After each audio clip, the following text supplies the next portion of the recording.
Thank you. Molly I said just appreciate it. email Or you can email it to the group if they have emails. I can do that too, especially if you have a soft copy. Okay, class, I would like to introduce to you Nancy Kelly Gillespie and Tom Adams. They are representatives of NAMI. I'd give you their official titles, but they didn't give me their business cards, so I can't give that type of introduction. So I'll let them tell you what they do and how they do it. They're presenting these modules because, number one, this is also working with professionals. This is also noticing the signs, being able to deal with people who are dealing with depression, suicide, and resources. And what better to have come than members of our community who specialize in this area, who have the knowledge, have the resources, have the skills to answer your questions perfectly. So, or well. Especially with this topic. There's no Nancy has offered some workshops here in conjunction with the Pastoral Care Department as continuing ed for Stephen Ministry. Tom has been in the industry for a long time in a variety of different roles. You may have seen him up on the chancel pitching NAMI for the Easter offering and explaining his background and stuff. So I am going to back off and I'll sit over here and I'll turn it over to the professionals and let them provide you with the best information, the latest information that's available. So, thank you, Nancy. Nancy, Kelly Gillespie, and Tom Adams. Good evening. Hello. Can I just interject for just a second? If I get up and leave, it's not because I don't like you. My mom fell last week. Today we put her into, she's been in the hospital. Today we put her into rehab. I'm in contact constantly with my brothers and sisters and also with her. So if I'm leaving, it's only because my phone has buzzed and I need to go talk to whoever calls. That sounds, Yes, she did. Completely understand that. She broke her wrist. She has a hematoma on her leg that goes from her knee up to her hip and front of her leg to the back of her leg. She's bruised here. She cut her eye and she's bruised all down this side. So She did not break a hip though. no, she has 2 bionic hips, so luckily nothing there broke. But if I get up and leave, it's not because I'm trying to be rude or disrespectful to you. It's just that's the reason why. I understand. Okay. Thank you. Okay. I'll speak less, so then I'll start and then turn it over to Tom. How's that? So I am here as a representative of NAMI, which stands for the National Alliance on Mental Illness. So NAMI Nebraska is the state chapter of a national organization. And I happen to currently serve as the president of the board of directors for this statewide organization. By the way, I don't know if Molly mentioned this, but I happen to be a member of Countryside. So I've served on some boards. I've volunteered in lots of different ways, and including like Sunday school and some family life ministry stuff, the community cover, and served on BOCO 2 different terms, that sort of thing. So I'm familiar with the arena. And I also happen to be faculty at the Grace Abbott School of Social Work at UNO. So I have a professional background to some extent in mental health, although that hasn't been my primary focus over my career. Most of my interest in mental health stems from personal lived experience through my daughter, who's a young adult who has diagnosed mental illnesses and has created interesting dynamics in my family that I have found NAMI to be the key source of support in our coping and learning to live with mental illness. So that said, hopefully that gives you a little bit about my background and why I'm here, and I'll let Tom go next. okay. I'm Tom Adams, Executive Director of NAMI Nebraska. I'm not an expert in mental illness. I have found a lot of people who are, which is part of the problem. because we don't seem to be there yet. I think a physician who I heard talk said it best when he said, mental health care today is where cardiology was 30 years ago. And that probably gives us a perspective of, we're trying and we know there's good stuff we can do, but we're not really close. So we do what we can do. My background is social work. I went to the University of Nebraska at Omaha for my social work degree before Nancy was there. I'm sure the program would be much tougher now. And I remember we used to smoke in class, which tells you how archaic we used to be, and thank goodness nobody does that. Your ponytail going on at that time? And I may have had a ponytail at that time, thank you for mentioning that.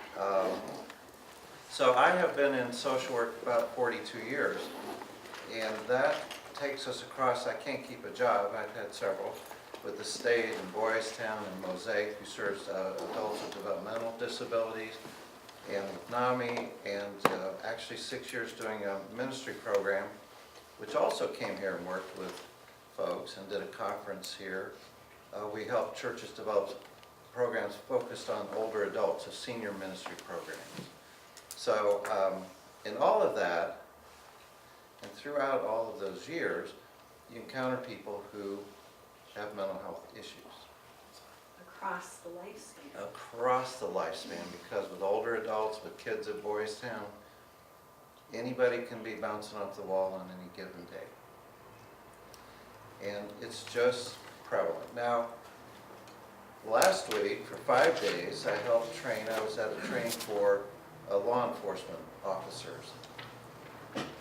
And they're all lined up in rows, there's 4 here and 4 over there and 4, so about 30-some people. And I said, well, statistically, 1 out of 4 of you is living this year with a mental illness. And they all get kind of squeamish and uncomfortable. But you look here and you go, 1 out of 4 of us is going to be dealing with something this year that's going to be difficult. And it can go from a serious mental illness to the stress of losing your favorite pet, getting a divorce, whatever it is. Life challenges us in many different ways. But throughout, everything I've done, I've just seen a little bit of everything.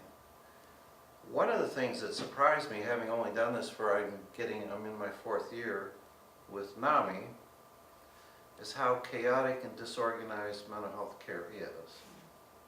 And how difficult it is to get it unless you have really good insurance and maybe a little bit of cash in the bank. Because if you got, with good insurance. even with good insurance and some money, if you can pay, you can get care somewhere. I knew people that sent their daughter to Malibu for mental health care at the cost of almost $20,000 a month. And she came home and killed herself. So I don't know if the cost of care is an indication of the quality of care. I've known 4 people in my life who committed suicide. We'll talk about that in a bit. Some things make no sense. I think what you're doing and why we're here is just to say, a ministry of presence. A ministry of presence probably is what you're doing, and it's the best thing you can do. You do not have to have the right thing to say. You don't have to understand everything that happens. I don't know why somebody can be taken to the ER to manual, having tried to kill themselves, and try to kill themselves again while they're on a bed in the ER room. I don't know how we comprehend that. I don't know how I understand when someone says, I'm at Burger King with somebody and he says, you have no idea how hard it is to sit here and talk with you, while the voices in my head are telling me that I'm lousy, that I'm no good, people are looking at you, don't look over there, and these things in there, it's endless. I don't understand that. But it's there, and it's real, and for everybody it's a little different. But that's the challenge, is to never assume we know anything, but assume that your being there can make a difference. Because sometimes I think when folks have that sense something's wrong, you know, there's no, it'd be nice if there was a sobriety date for mental illness where you went, oh, today I stopped thinking crazy. But there's no sobriety date for mental health, you know, like there is for AA and stopping drinking. You know when you stop drinking. But for mental illness, it just isn't there. And you don't know when it started, you don't know when it's going to end. You know your life's better or worse. But, you know, it's a challenge. And so to know what good health is helpful. To know what helps people is a good thing. I know last time we were here, I said, you know, we forget about the rest of life when there's a mental illness and things start going wrong. And I said we forget the basics in life of taking care of your nutrition, sleeping well, exercise. And somebody lit into me, and rightly so.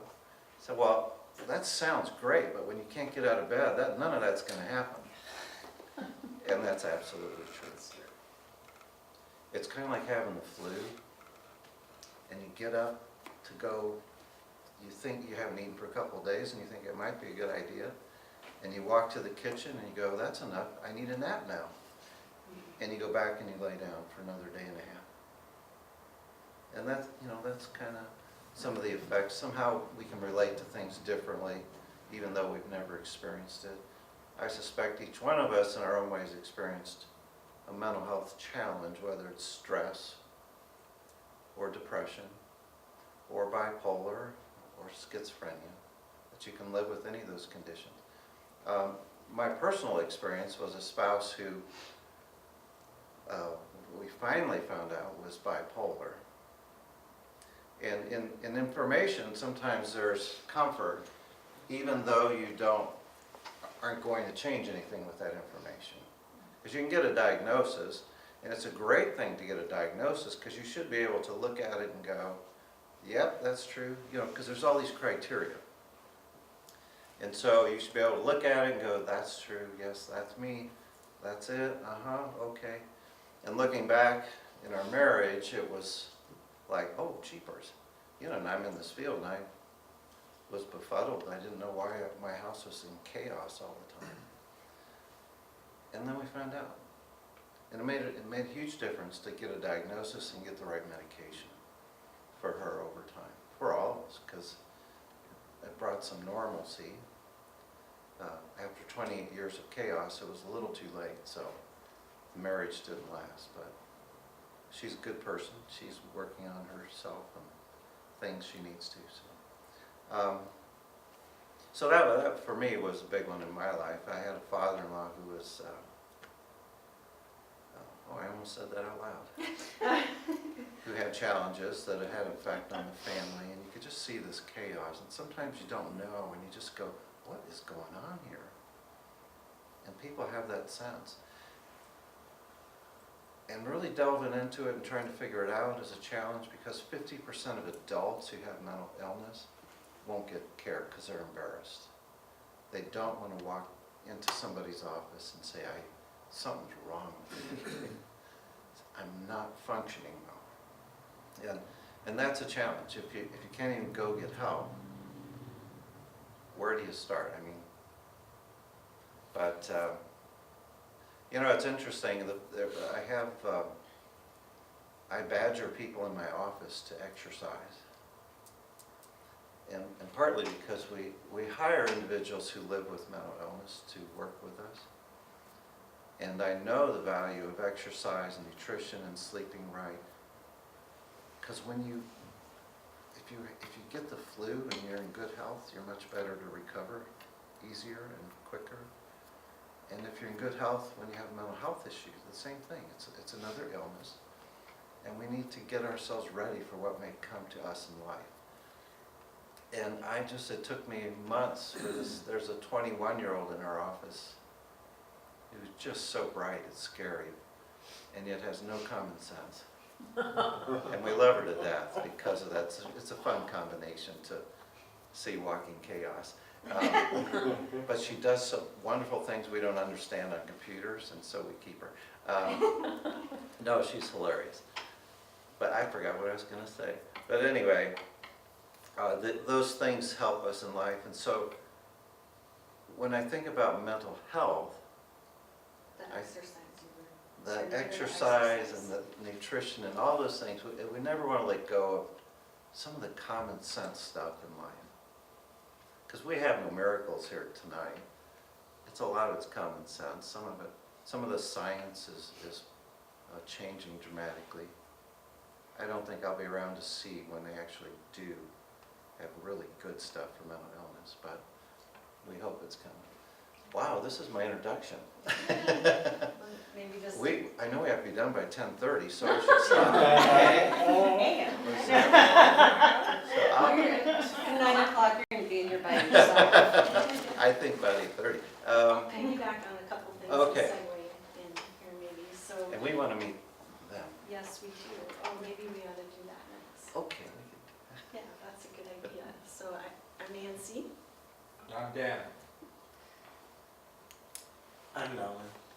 What is it? Nolan. Nolan? Okay. Jennifer? Pam? Tom. Dave?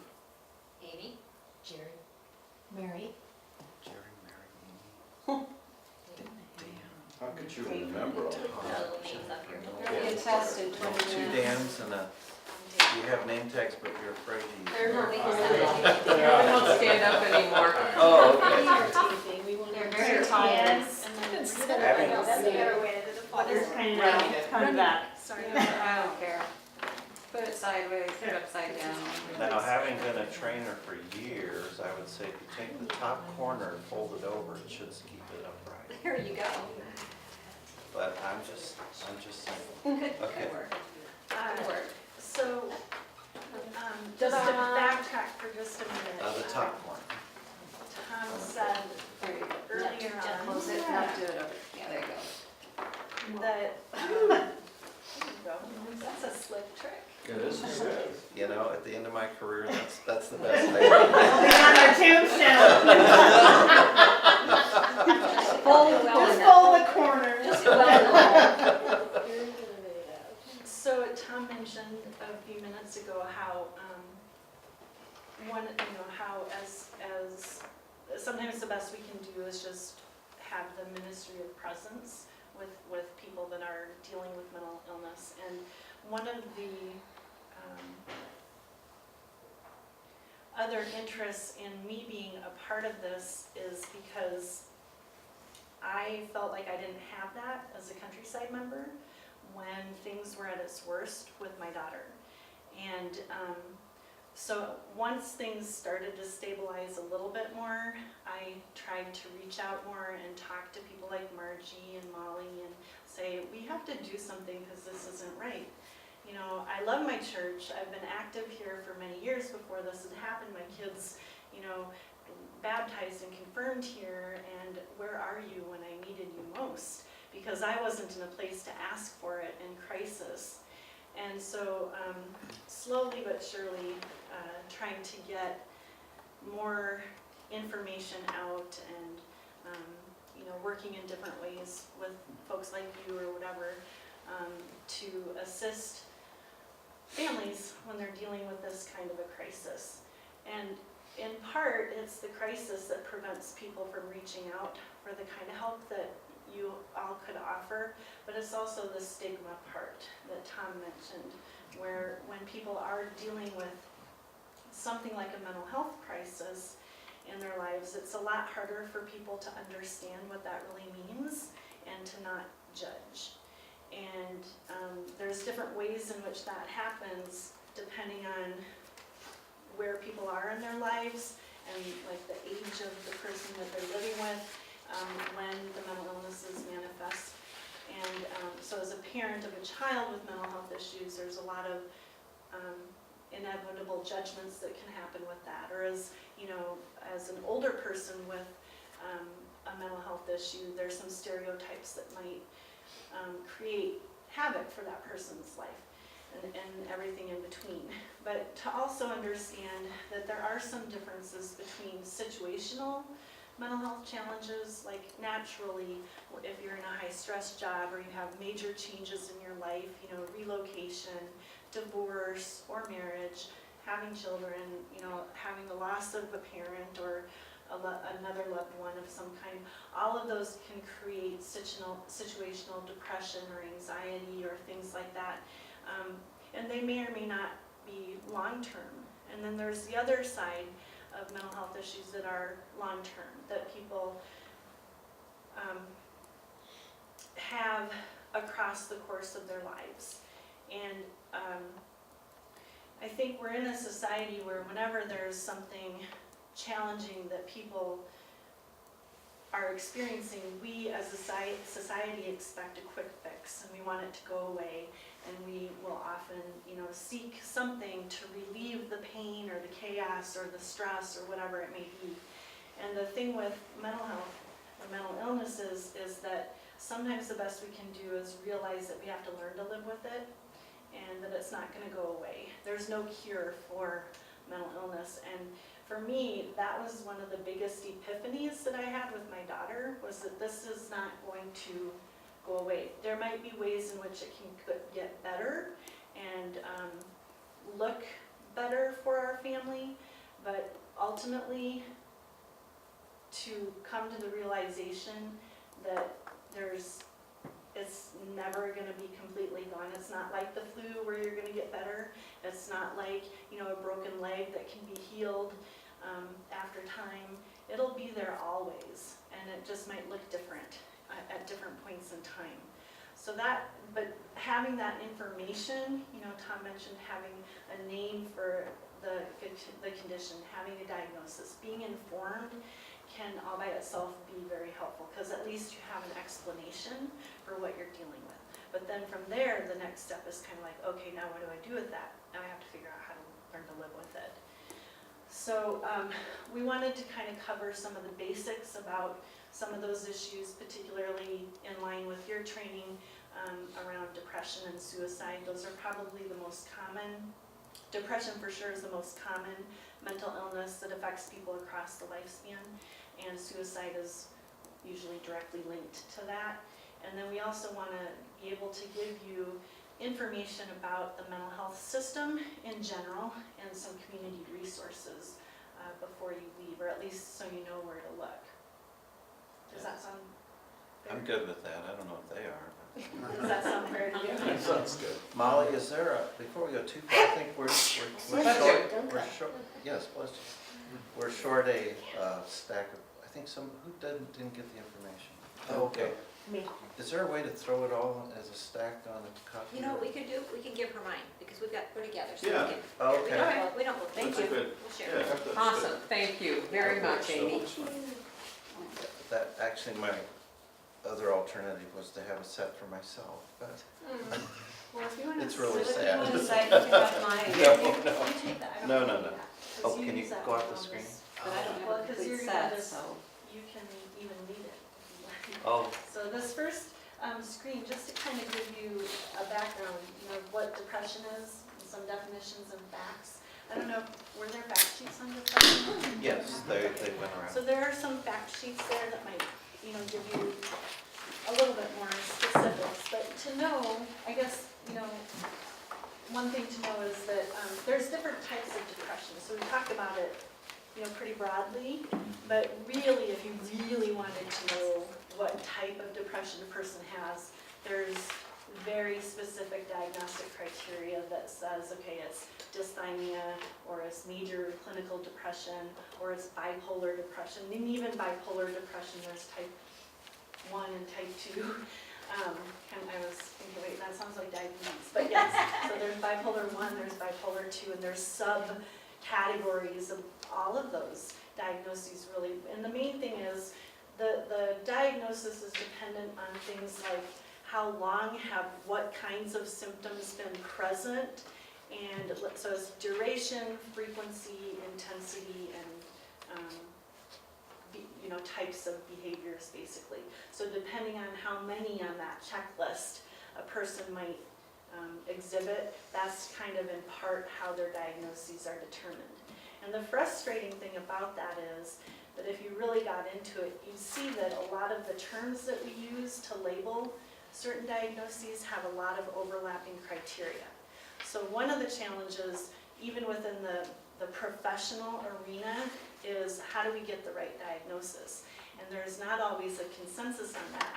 So what you'll see is that one week a person was given this diagnosis, and then the next week they're given this diagnosis, and then a month later they're given another diagnosis, and nobody really knows what it is.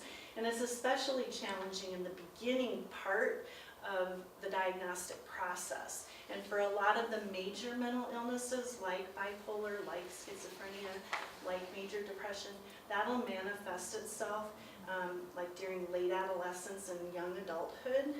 And people get very, like during adolescence, you know, they'll say things like, well, you know, it's a fine line between what's typical teenage behavior, you know, being rebellious, defiant, oppositional, unhappy, you know, things, risk-taking, and what's atypical.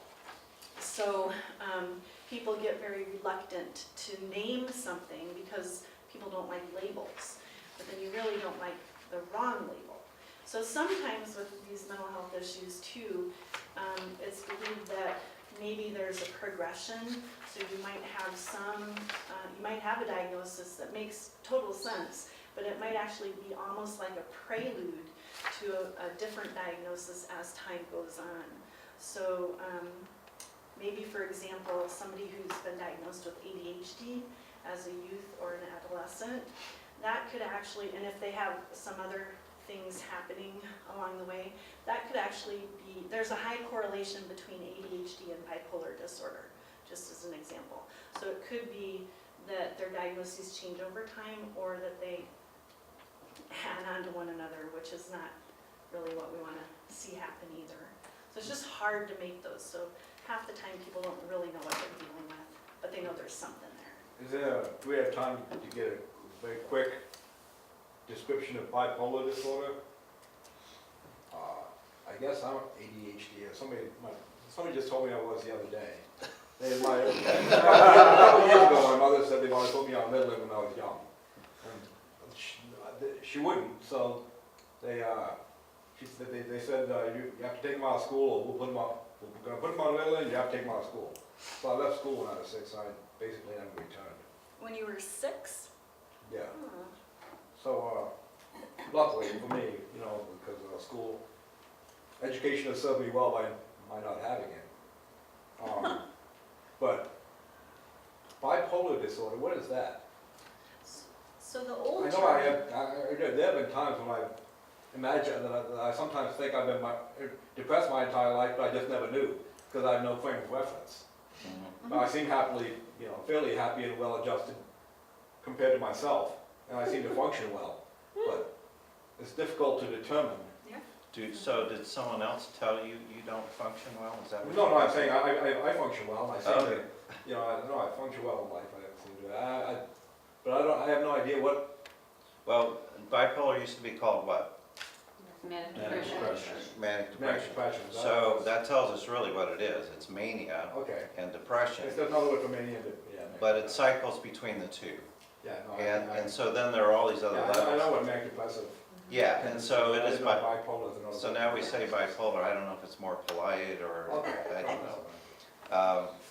But that's really what it is. So people kind of like the mania, and that's one of the problems with ADHD, or because people are kind of interesting and quirky when they have ADHD Well, because they're I'm going. not, but maybe I'm not ADHD. I'm not bipolar. Yeah. I'm not manic depressive. But if you're going through a manic episode, sometimes they're really entertaining and they're busy and they're getting stuff done, and Very nobody's going to productive. tell No, that you. never occurred. That never occurred. Thank you. Very Go on. productive and very Okay. creative. And as a matter of fact, I won't ask you to help me clue. yeah.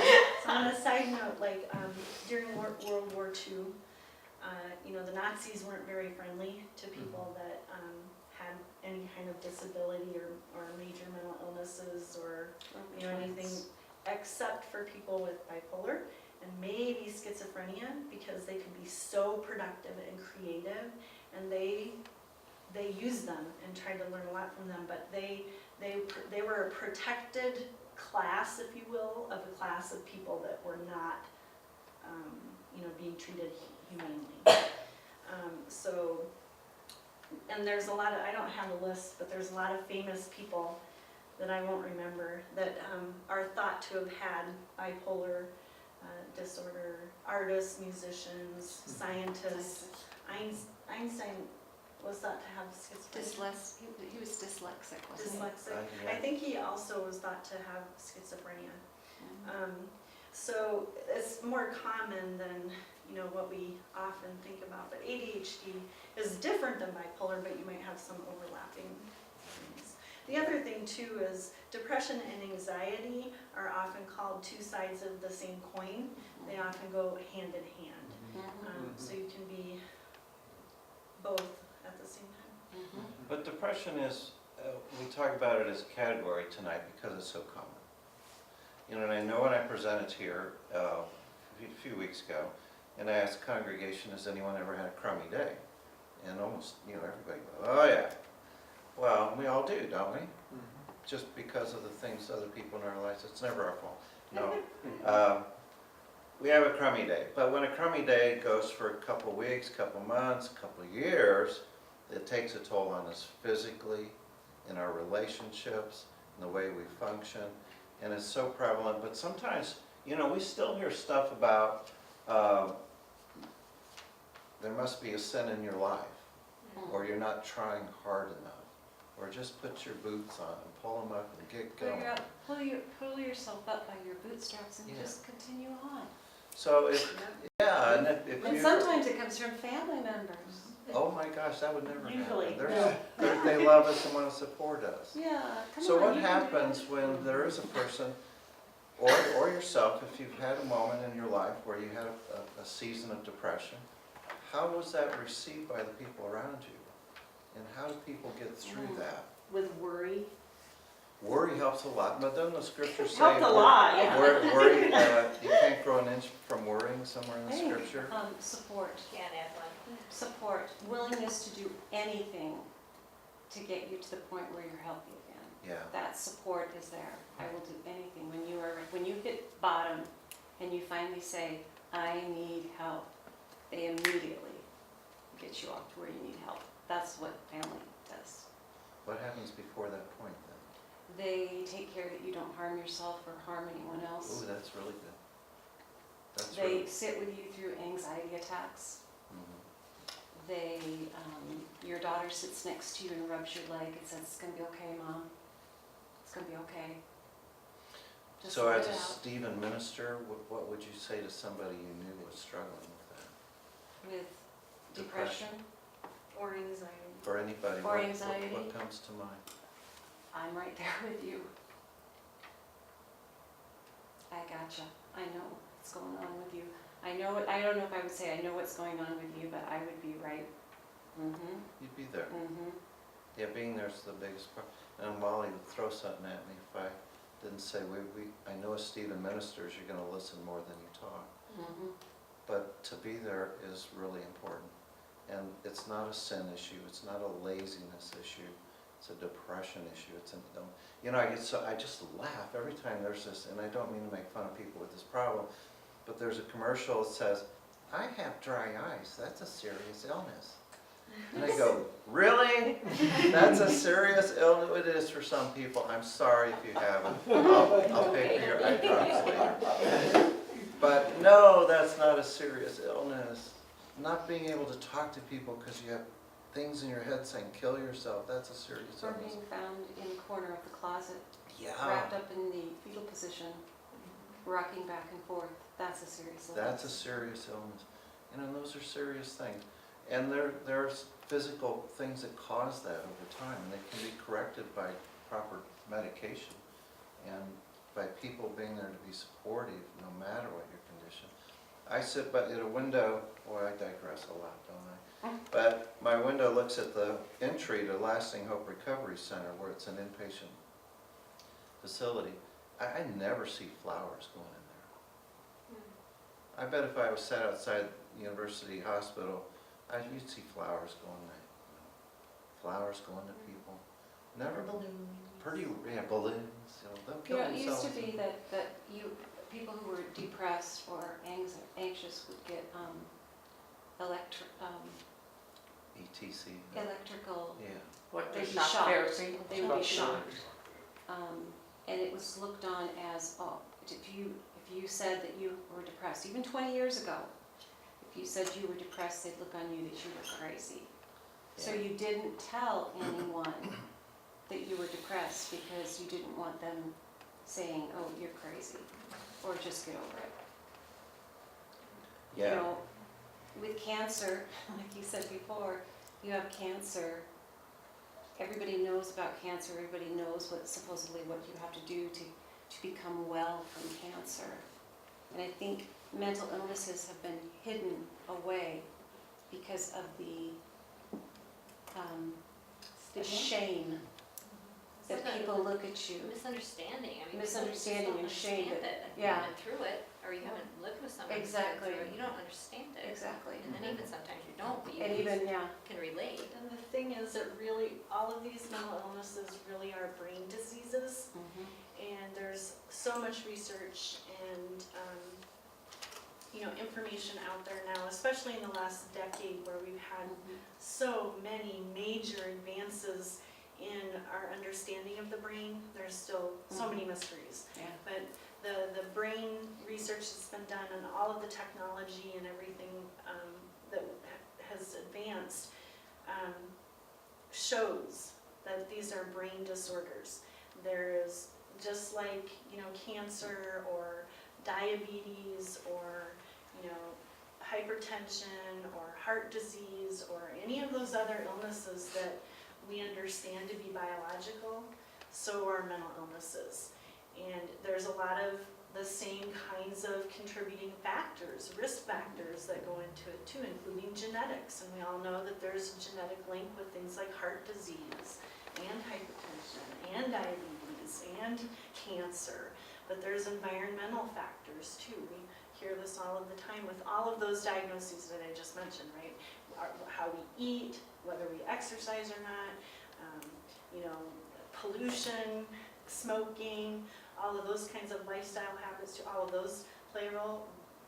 Mental illnesses are prone to being impacted by some of that as well. So it's both the nature and the nurture combination that impacts mental illnesses, just like any other health condition that we can develop.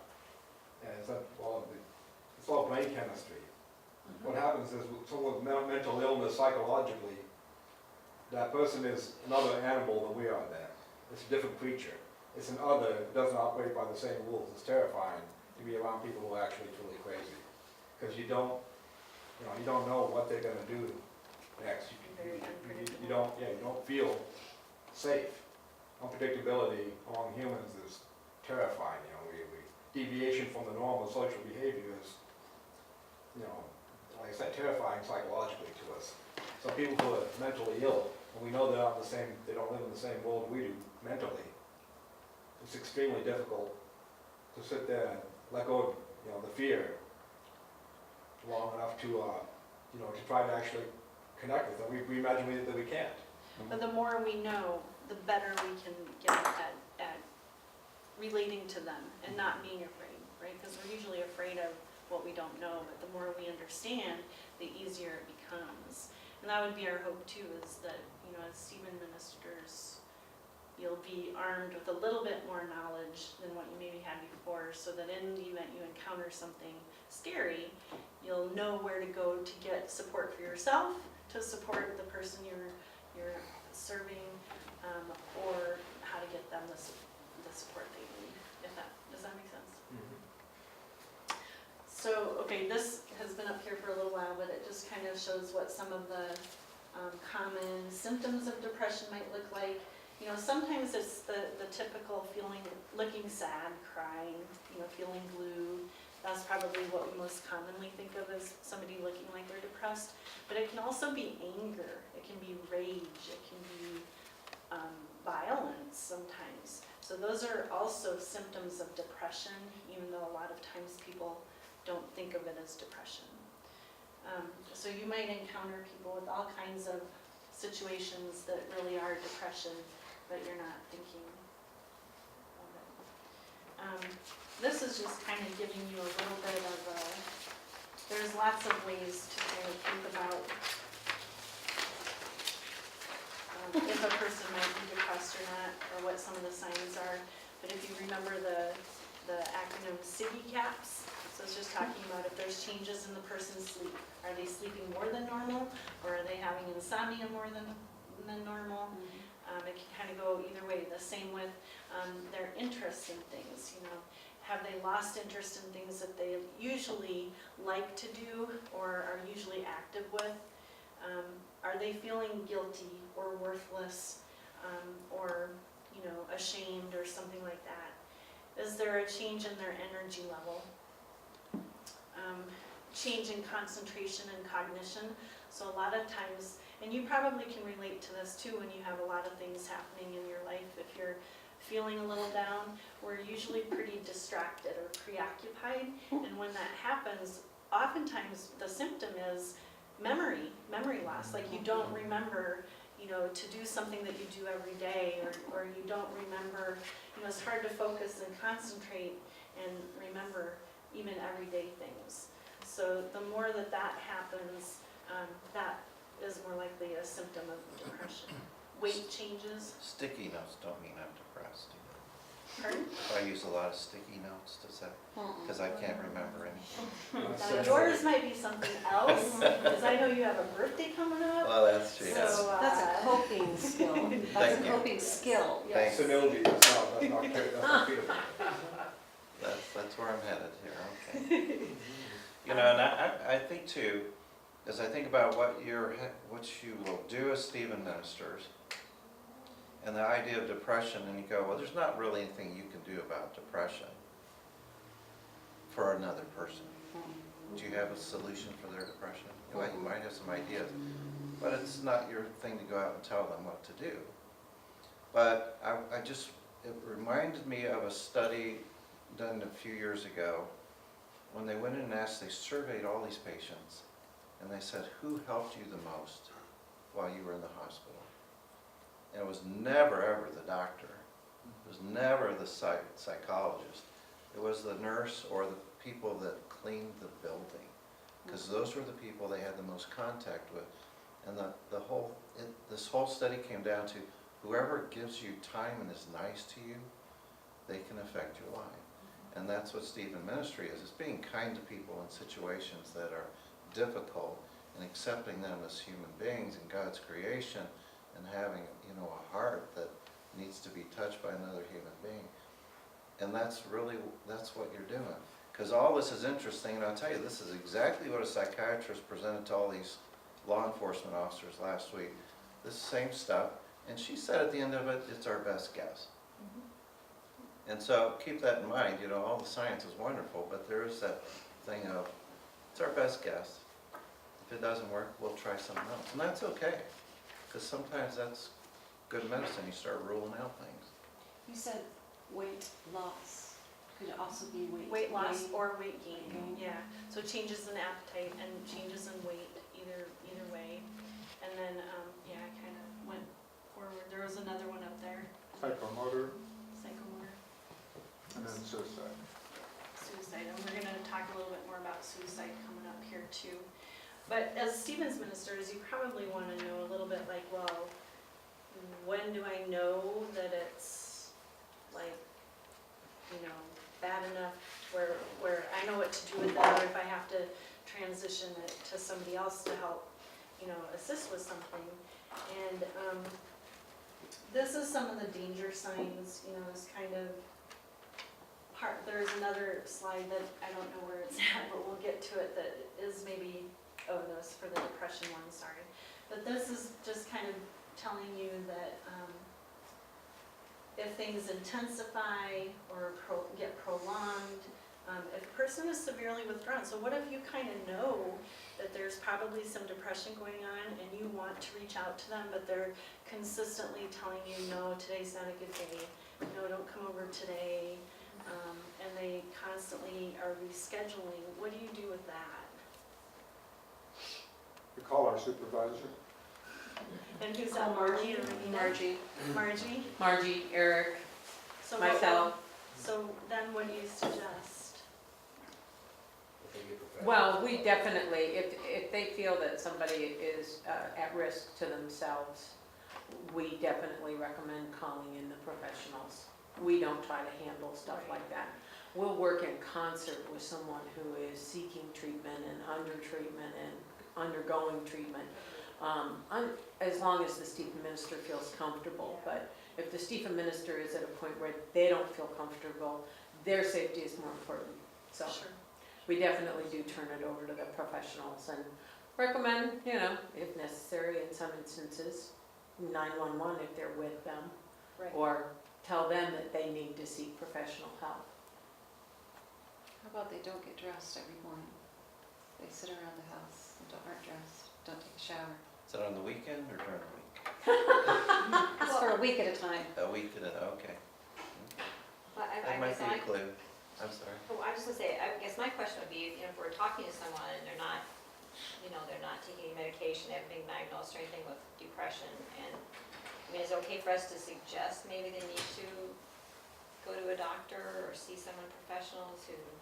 What I used to do with my students and their parents, when I would see something like this, I'd say to the parents, when was the last time you took so-and-so in for a really good physical? But I mean, on So us, I like, think you could say that, but if I'm talking to Jerry, would I say, when was the last time you had a physical, something like that, maybe you just need to have a physical? I don't know, Well, sometimes, part of that physical could be to rule out something else going on. Right, Because maybe the depression or the depressive symptoms is a direct symptom of, a thyroid issue sure, maybe, yeah. or diet. diabetes, or Diet.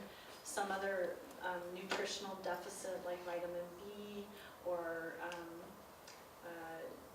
even a glucose issue, or sodium deficiency, something like that. Especially if there's not some event that's tied to maybe why they're feeling this Mhm. way, Right. some life-changing And thing. There it doesn't are. have to be, does it have to be that event happened right then? Can't it be an event that's happened in the past and it kind of rears its ugly head? Oh, sure. So that it doesn't have to be something that happened like last year or last week or yesterday. It could be something from 10 years ago that all of a sudden, Yeah, I Comes up met an again. older lady who was isolating herself and she started remembering being raped when she was younger. Never told anybody, never dealt with it, and I can't imagine how it that can be stops something your that life. finally comes from Yeah. a long time ago. Yeah, or trauma things, trauma's huge, and we all have. I remember being at 132nd and L and seeing a young girl hit by a car, and her flying, and I see it over, I'd be driving somewhere, I'll just see this in my head, so you're just flipping through the air, hitting the hood of the car as it stopped, she and the car stopped about the same time, she slid off. And I see that, and that's kind of post-traumatic stress stuff. Mhm. And I see that because it was like horrible to witness that. And oftentimes too, if you have a major life transition or a trauma, it will trigger previous traumas or life transitions, particularly if a person hasn't coped well with them or gotten to a certain point in their journey of healing to where they haven't come to terms with something. It can definitely rear its ugly head again when something new is happening and kind of compound the issue. So then you can have some really complicated challenges, if you have a diagnosis and then grief issues or trauma on top of that. But actually trauma is another big trigger for some mental health issues, because we know through research that whether it be like a car accident or a rape or, we see it a lot with combat veterans, physical trauma or life and death situations they dramatically change the brain chemistry permanently. And so even a traumatic event like that from that can develop a mental illness because of the changes in the brain. So, Yes. When I was a teacher and in my career, and I had a significant number of students over the years that would talk about life issues and kind of mentoring types of things. That was sort of an important part of what I did. And there were a significant number of times when I just said, you know, you really sound like you have some symptoms of depression. Could I call the counseling office and, you know, set up an appointment for you? And I hope that, and most of those situations, I think it was a good thing, worked fine. I hope that we can do that as Stephen ministers, that we can make a suggestion like that if somebody is truly depressed, or is that out of bounds?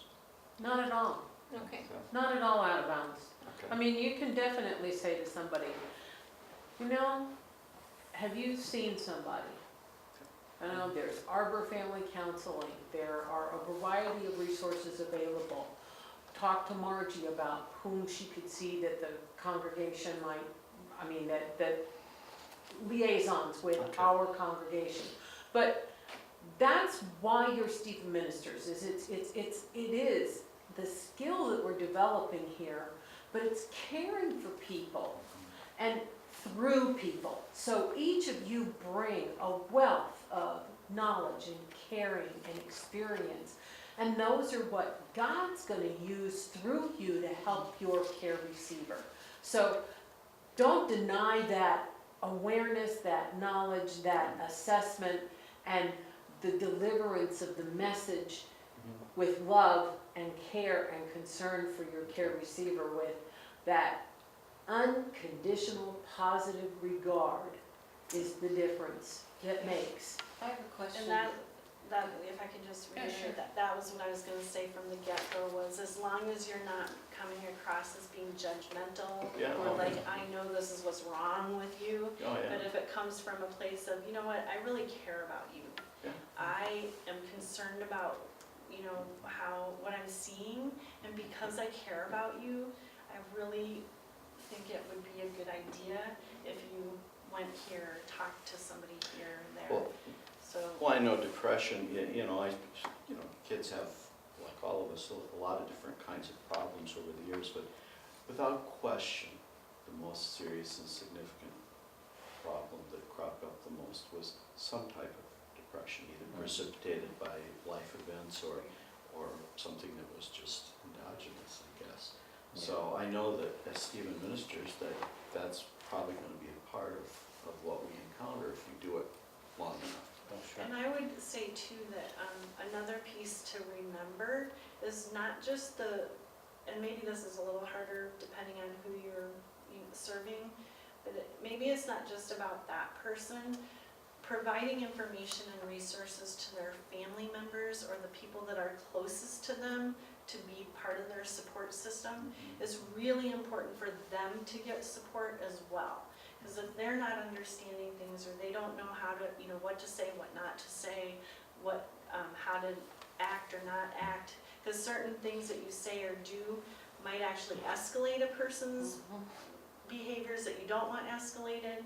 And so giving information and resources to those loved ones in their lives too is equally important. And that can be very tricky because It can be. sometimes those loved ones Don't get it. They don't get it, and you get the pull himself up by his bootstraps type of thing.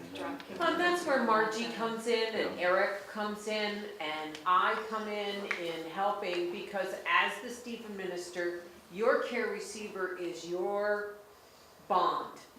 Their privacy and confidentiality are paramount. It is your unconditional positive regard for your care receiver that says, I think you need to do this, or here's something that I think you would benefit from. Telling Margie, myself, Eric, what you've recommended puts into position other factors that they would explain to the family. The Stephen minister understood that there were some things. Here's what the recommendation is. You need to have this information for your understanding of what's going on, should the situation present itself or be of the nature that it is beneficial. That confidentiality makes it a tricky Sure it subject. does. And that's why it's very important that the communication between you and your care receiver is very important. And you and your peer support group as well, in order to provide you with the guidance necessary to deal with it most appropriately. And I would imagine that a lot of the people that you're serving, one of their complaints will be that their family members aren't understanding or aren't being helpful or are mad at them or whatever. So even funneling it through them to give to their loved ones can be an avenue to get the information out there. Yeah, I yeah, have a but- question about, go ahead, mine's kind of off that subject, go ahead, I'm sorry. There was another one. know.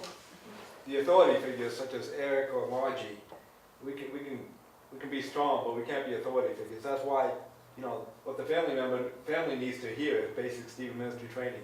You need to give each other unconditional positive regard. But we can't tell them that, we have to pawn it off on somebody who can come in from outer space and play authority figure. Like Margie or Eric, who's not going to comes in, stomps in, says you guys need to behave and play well and, give each other regard and then leaves again. It has to come in from outer space like that. We can't get involved in that kind of You mean like dynamic dynamic with anybody but the individual. Yeah. You know what I'm saying? Yeah, you're there for the individual. You had something. Okay, so you refer or talk to the person about possibly getting a mental health person involved. You still stay involved as a Stephen minister? You can. It depends upon your level of comfort with that. We work in concert with mental health professionals all the time.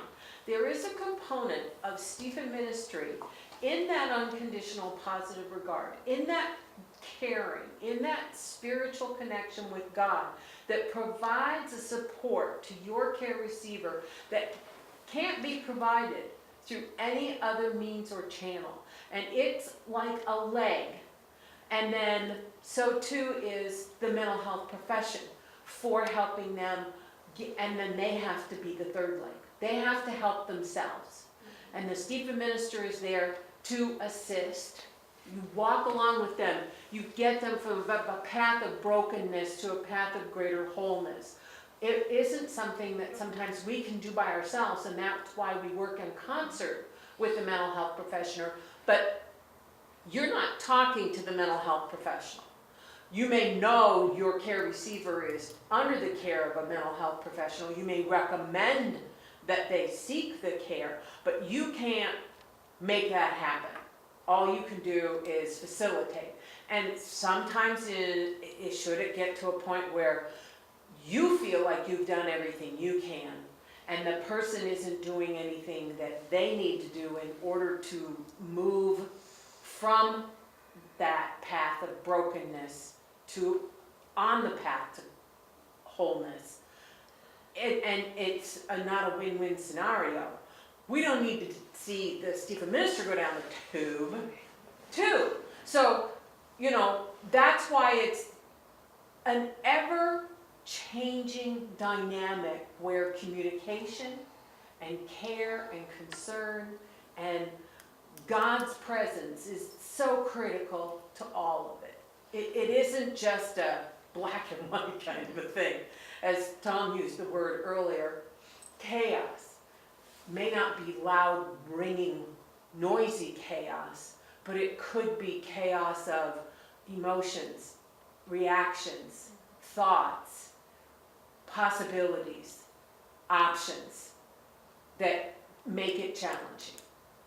I just have one other question. So you might recommend that they have some professional help, and they're very depressed, to help them call at the beginning, or would you take them at the beginning and then see how it goes, or is that crossing a line? I would say it depends entirely upon the situation and when it occurs. If you're in a situation where you feel the help needed is immediate and necessary, 911, Emmanuel Hospital, Lasting Hope, whatever, then making that decision on your own is not something you're required to do. That is something where you call Margie, you call me, you call Eric, and you say, I'm in a situation as a Stephen minister. here's what I think next steps need to be. You know, you don't have to make that decision by yourself. That doesn't mean you can't. It just means we have support here for you. I am unaware of any situation where that's necessary or been done, but we always, you know, it's kind of like everybody practices for every scenario, and only unless you practice will you know you won't need it. Does that make sense? And then you might practice for things, and then a scenario you didn't practice for happens, and then you feel like, I don't know what to do. Well, and there's always gonna be those, but Yeah. did that answer your question, Mary? Yeah, I just, like making the phone call, that's not enabling them. That would be helping them initially, and then, you know what I'm saying? I would say don't second guess yourself, trust your gut and God. Okay. Yeah, and really the important thing is for you to be that support person, because honestly, especially in depression, that's what they need. They almost need like a coach or a sponsor, almost like Yeah, AA. it's or- very or hard a to support. have any initiative when you're Right. deeply depressed. I mean, sometimes just picking up the phone and making a call is really beyond Yes. what they can do.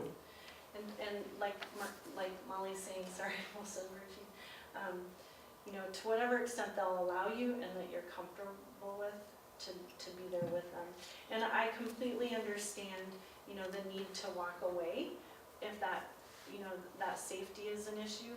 My hope would be that at some point, somebody still follows up and checks in with that person, because that can the feeling of abandonment or, oh, they couldn't handle me either, or they don't care either, can just perpetuate the negative feelings that a person might have, and it could kind of, you know, turn them away from other kinds of help. So even when that happens, my hope would be that periodically somebody could check in, because maybe things stabilize and they can benefit from your presence again. But just one more thing before I forget it again too. You know, being that support person, the one that gives the time and the attention and the energy to someone, is what you have to offer that the professionals don't. So even if they get to a point where medication is helpful, once they start seeing the psychiatrist, they're gonna spend like 15 minutes with them every couple months for a med check. Once they see a therapist, they're gonna be with them for maybe 50 minutes a month, maybe. And so all they get is a snippet in time of that particular visit, whereas you guys will know more intimately how they're feeling, what's really going on, and walk with them in their journey. The professionals are just, they're not just, but they have a very different role. They're not usually going to be bringing the spiritual component or that personal connection. Yeah, we're there to give them the 5,000 words again. Count the words. Before the age of 5, the primary determinant of how a child, any child will do later on in life, in every measure of success or intelligence or ability or achievement, is the number of words they get from one individual parent, you know, goo goo gaga words before the age of 5. They've counted the words. And they've done the study. Poor kids get less words. That's why they don't do as well. Minorities are poor. They don't get as many words. They don't do as well on tests. That's the mechanism. We're here to, you know, give these people 5,000 words again. You know, develop them. You know, you don't develop a sense of, that's how they develop a sense of self. That's how they develop an identity. Psychologically, we're trying to, you know, it doesn't matter what the words are, as long as they're positive and they're not, they don't need to even be directed, like you were saying. We're here to give them the words again and get them to where they can walk again, like a kid, you know. I have a question. I taught for 34 years, elementary school, and when I started 34 years ago teaching, I did not have students with the emotional issues that students have today. And my last year of teaching, I was amazed at all of the different kids who are having anxiety, depression. Even as young as kindergarten, we had a kindergartner try to kill himself, not once but twice. And more adults are also being, I think, diagnosed with depression and anxiety and things like that. Is it maybe this is going to way up there, but in those 34 years, you know, you might go from having one child who's depressed or anxious in the school to now you have one in each classroom or two in each classroom. Is it our society that has done this, or are we just recognizing it more? What are the information on that? Because I've heard it both ways. You know, is it what we're eating, what we're putting into our kids, our air? Yes, all of the above. The alienation of technological society, yeah. I don't think there's. Because, you know, I taught, when I started teaching 34 years ago, I was in inner city in Kansas City, and I had a lot of single parent families at that time who were moms who were trying to raise their kids. I had a 23-year-old who had a 10-year-old. So she was raising her from 13 when she got pregnant and had this baby. So we had the same types of things that I dealt with at the end of my teaching in the low-income inner city areas. Is it that we are recognizing it more? And are we, here's another question for you to ponder over. Are we medicating our children too much because we are recognizing these things in our children and in more people today?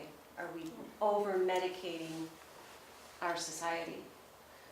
Well, the short answer to your second question Yeah. is yes, Mhm. but let me back up to Right, the right, first yeah. one. And I've read things on both sides, so I'm just wondering what your It's ideas are. probably, I don't know, there's probably a few things going on, you know, on the one hand, it is a different society. I mean, the way in which most of us in this room probably thought of and experienced any kind of bullying is very different than the kids of today, where we have things like cyberbullying Right. that we didn't have in our day.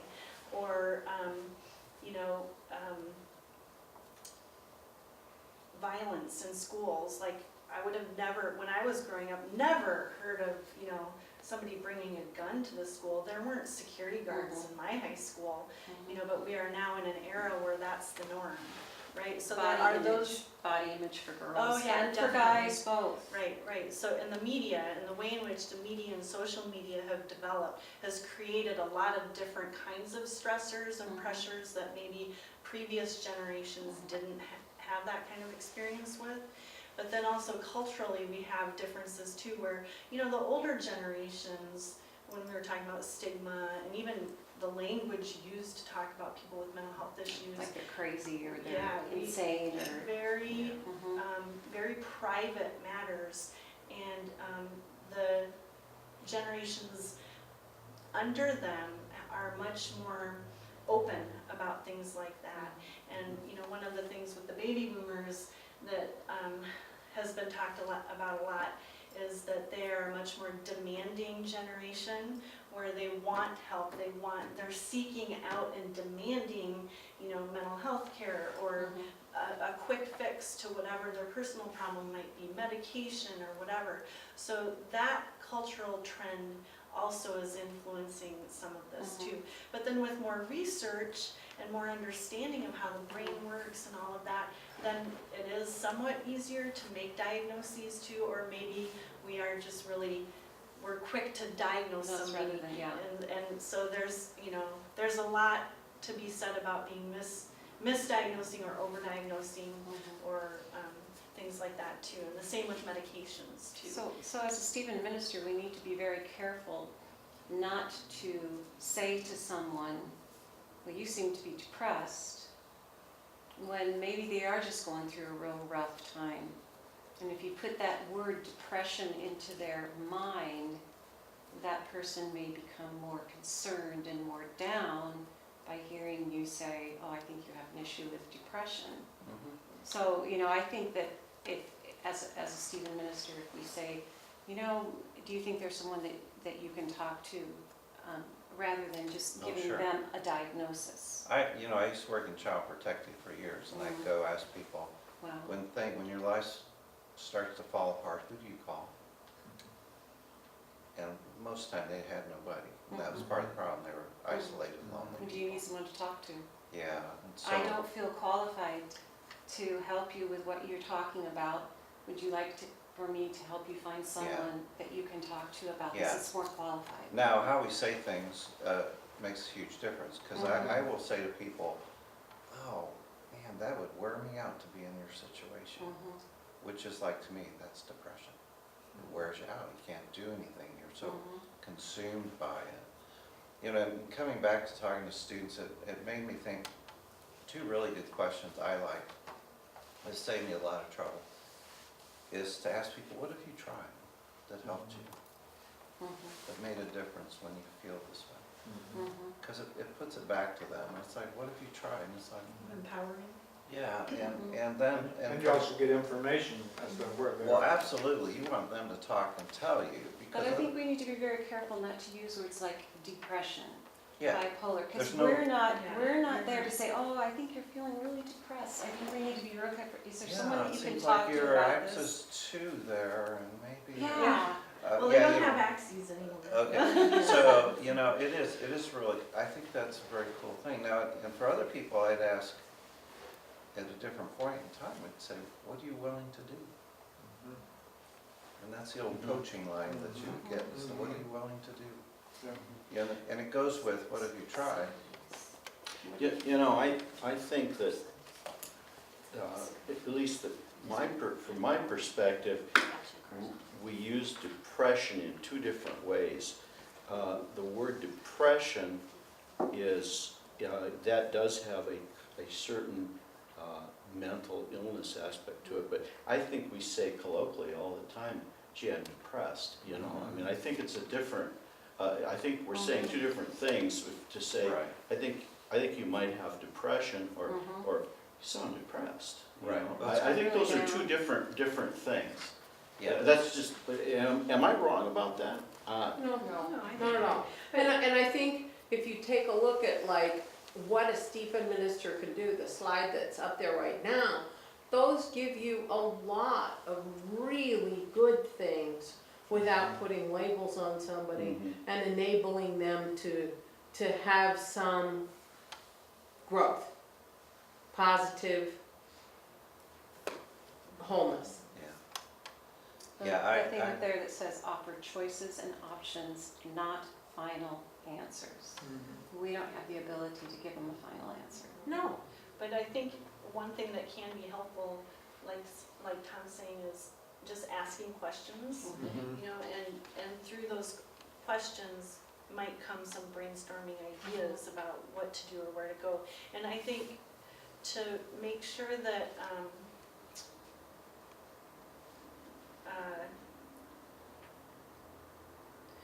not, how do I want to say this?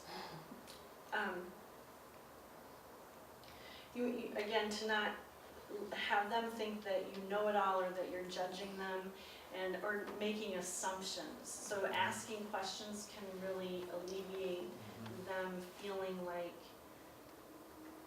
you Our God. exactly. You know it all. Yeah. Yeah. And it will minimize some maybe over-reliance or over-dependence as well. I remember last week, I was listening to the psychiatrist talk about clinical depression, and my note was, clinical depression is when you pay somebody to tell you you're depressed.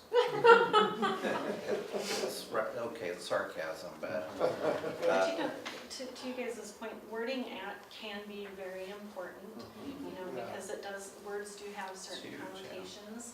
And it reminded me too, I think Tom and I were working, I don't know if you were involved at this point yet, but several years ago, I was involved in a survey that we did with older people in the community, and we were asking various kinds of questions that were kind of, you know,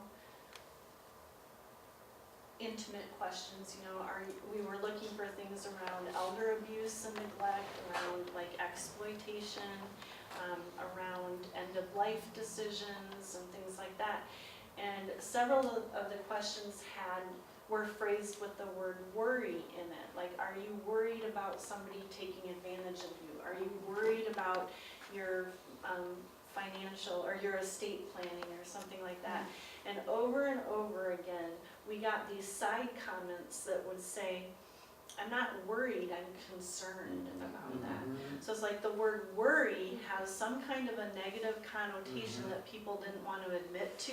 Yeah. But if we would have used the word concern, Yeah. we may have gotten a different kind of response. Yeah, So yeah. There's a different meaning there. there Worries is. a little bit, worries when you're just like, And that's like concern is stress, just- yeah. anxiety, Yeah. not coping well, right? Not Yeah. being able to Right. live in the moment. So, right, but to interesting. be concerned is okay. To worry is not. Then you're a worry wart, right? Oh. And you're like, so wording can be very important and can be a turn off or, you know, a bond. It can create a bond. So just Well, think maybe I'll about that. say, you sound kind of down. Yeah. Yeah. Why not? To you. Why not? Yeah. Yeah, so you can worry yourself sick, you know, Well, and you can talk people into being sick. yeah. If you've got certain types of people and you're talking with them and they start talking about what they're feeling, and you go, oh, that sounds like you might be getting, well, there's something going around out there, and that person eventually ends up at the doctor. Munchausen syndrome by proxy. Yeah. Renita? Well, I think the other thing is rather than, you know, really say, you know, I think you sound depressed, is go through the SIGI caps kind of things, you know, if, you know, say, you know, ask them how they've been eating and how they've been sleeping, and then if they respond that they've been having difficulty, say, maybe it is time for you to go discuss these things with your doctor, and they go to their medical doctor and start bringing some of these things up, then that's gonna cue that medical doctor that maybe there's something, a referral that they need to make. But maybe you need to kind of go through the symptoms with them, that you're concerned that they're having these symptoms, rather than identifying, naming them as a specific thing. Good point. But So, then there's sometimes, oh, go ahead. oh, I'm sorry, I was gonna go. Yeah, there. that was. But you had another question? No, I was just, I knew she wanted to ask a Oh, question. but did you get yours asked? Yeah. Did you, oh, you did. Thank you. Did I, or I missed it somewhere?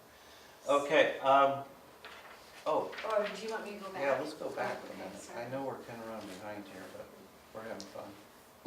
We'll get to it. We'll get Yeah, to it. Even if we skip some stuff. So, you know, there are some causes of depression. I think we all know that, Oh, you want causes or you we're want? back, oh, I'm still back on causes. Did we already Just keep cover that? talking. Okay. Genetics, family history, you know, bipolar tends to run in families, so there is a genetic link there, and then I worry about one of my daughters, because she has shown me some of the things I experienced in the previous years, and, you know, I don't know what you do with that, except to say, do you need to talk to somebody? She's now in the middle of a divorce. By the way, I may be, I don't know, I haven't asked, I may be the only one here who had a Stephen minister assigned to him from the church here. And I'll share that experience as we go along.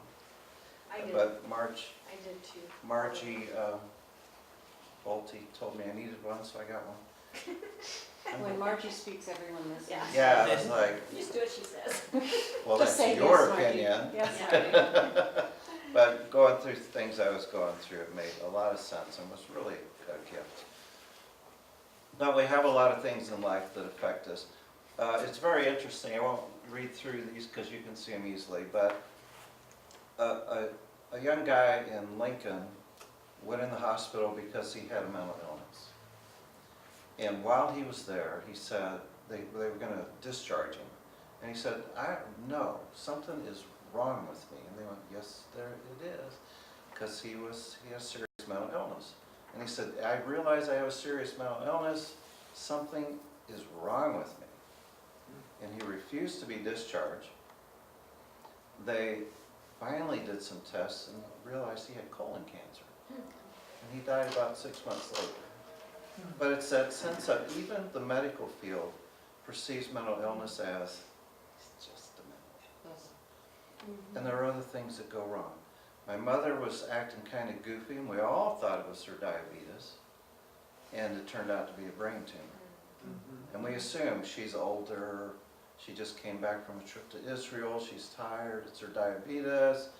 No, it was a brain tumor. And so, you know, we don't I don't know that we can pick any one thing and say, this is it, and this is you, because there are a lot of things that affect us. The rates of chemical use among older adults is pretty high. You'd be amazed at the addiction problems with older adults. You know, you retire and you're bored, and I talked to a doctor, I used to live behind That's here us. about We drink druggies too. a few blocks, and this doc was walking her dog, and she had started this big fancy center at the med center. I said, how you doing with retirement? She said, it's not at all what I thought. She was depressed. She was miserable because her life, everything stopped. So it can be a change of job, a change of marital status. It can be losing your favorite pet. I've seen that throw people into a tizzy for a long time. Although a puppy can do wonders. But there's all this kinds of stuff that go on. And then they start to cause other things. And you may have heard that people with serious mental illness die 25 years earlier. It's because with all the serious meds they get, they tend to end up with all these other problems. You and I probably wouldn't do well if we went to a doc, said, here's my problem. They said, I've got something for you.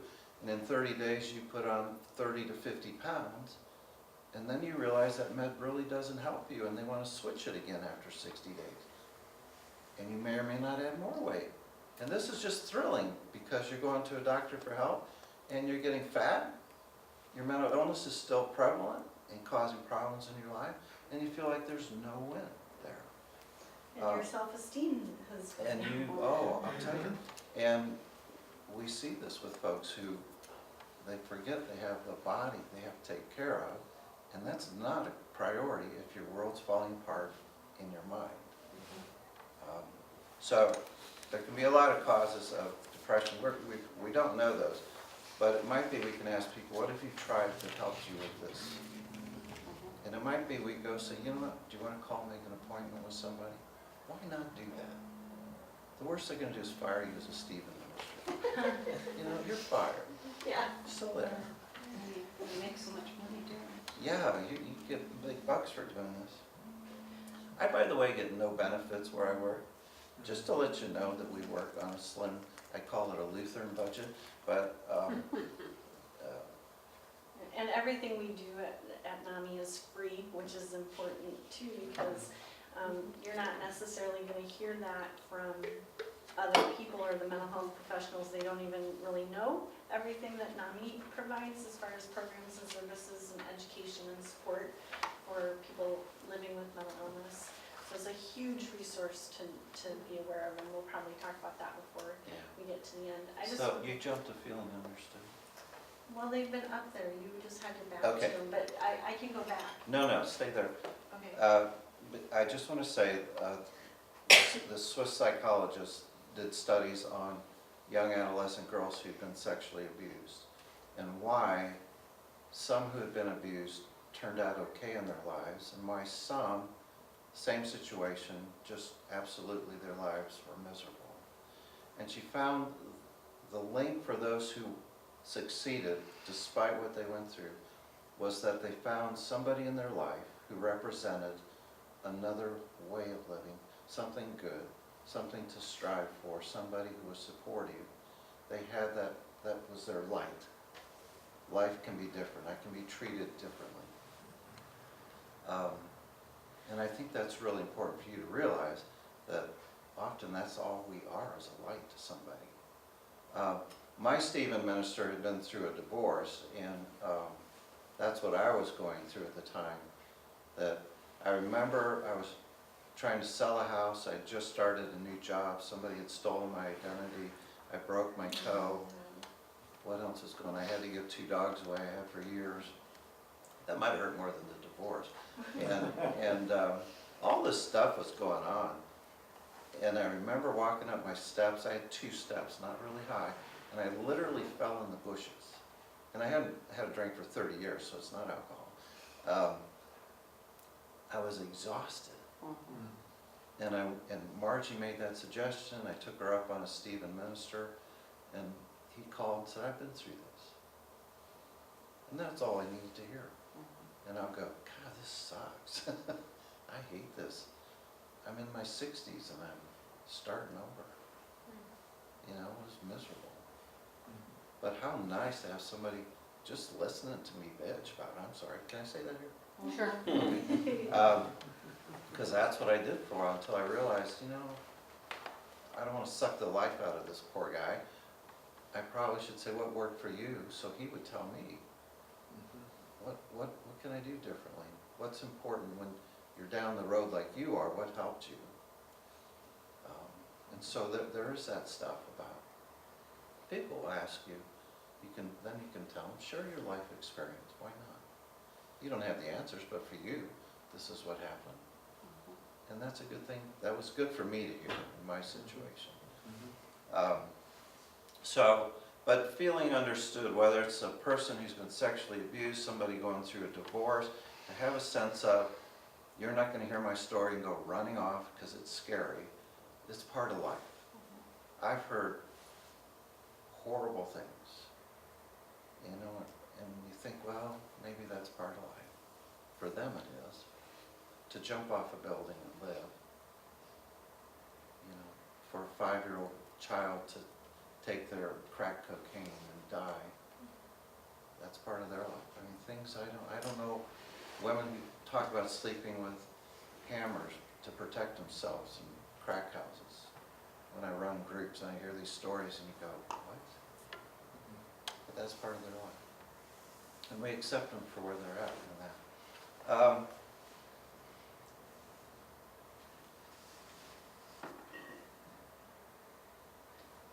I think we'll talk about suicide separately later. Yeah, but one thing, just to point out, you know, we talked about the use of words and, you know, sometimes using direct words and sometimes not so much, you know, that because of the connotation. But with suicide, you actually do want to be very direct. So if you do get to a point where you are concerned about somebody, and if they're actively suicidal or talking about it a lot, to ask them the question, do you feel like you want to hurt yourself, is not the right question. Because to someone who wants to kill themselves, killing themselves is not hurtful, it's helpful. It's not going to be Getting rid of the hurt. perceived. Yeah, it's getting rid of the hurt, exactly. So in a situation like that, you do want to be direct and ask them, are you thinking of killing yourself? Not, are you thinking of hurting yourself? So don't be careful with that word in that situation. This might be a good place for a break. Yeah, that's what I was kind of thinking But too. first we should ask if there are any questions. Any thoughts, questions, concerns? It all seems so easy, didn't It's kind of a depressing topic, no pun intended. it? This You know, I topic think will wear you When you out. say, when your student minister said, hey, been there, gone through that, Yeah, and you looked at him and said, hey, and he's an okay guy. And that was helpful, and I think that's also very helpful if you have had depression and you're dealing with someone who is, and you have a care receiver who is depressed, to say to them, hey honey, I know where you've been, I know, you know, yeah, I've been there, I've gone through this.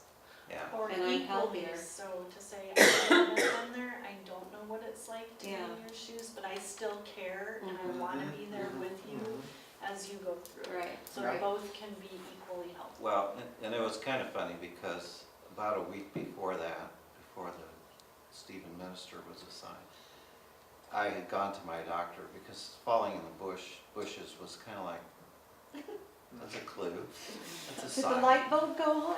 I know, and so I went to my physician and I said, I have absolutely nothing left. I said, I'm exhausted, I'm not sleeping, here's how miserable my life is, like he cared. And he did care. And he said, well, what's really going on? I said, well, I'm getting a divorce after 28 years. And he said, oh, I know what you need. And he wrote me a prescription for Xanax or something, and which did help. And there are times medications are the thing to do. But I've been told that you need the medication and the counseling You together. absolutely do. The You Stephen can't just do minister, one or the other. You Stephen need both. minister and the meds, and knowing that the doc really did understand. He said, I've been through this too. You use this to help you sleep when you need it. And I never went through all those, so it was like, you know, it's a great thing. and to have the Stephen minister to call and talk to, it has really just been great, so. How we doing? Take time for a break here? Should we take a few minutes, 10 minutes? Yes, and Jerry Ann brought the treats tonight, so thank you, Jerry Ann. Sorry, I was late. Oh, because that was going to be recommended. It happens, it's not a problem.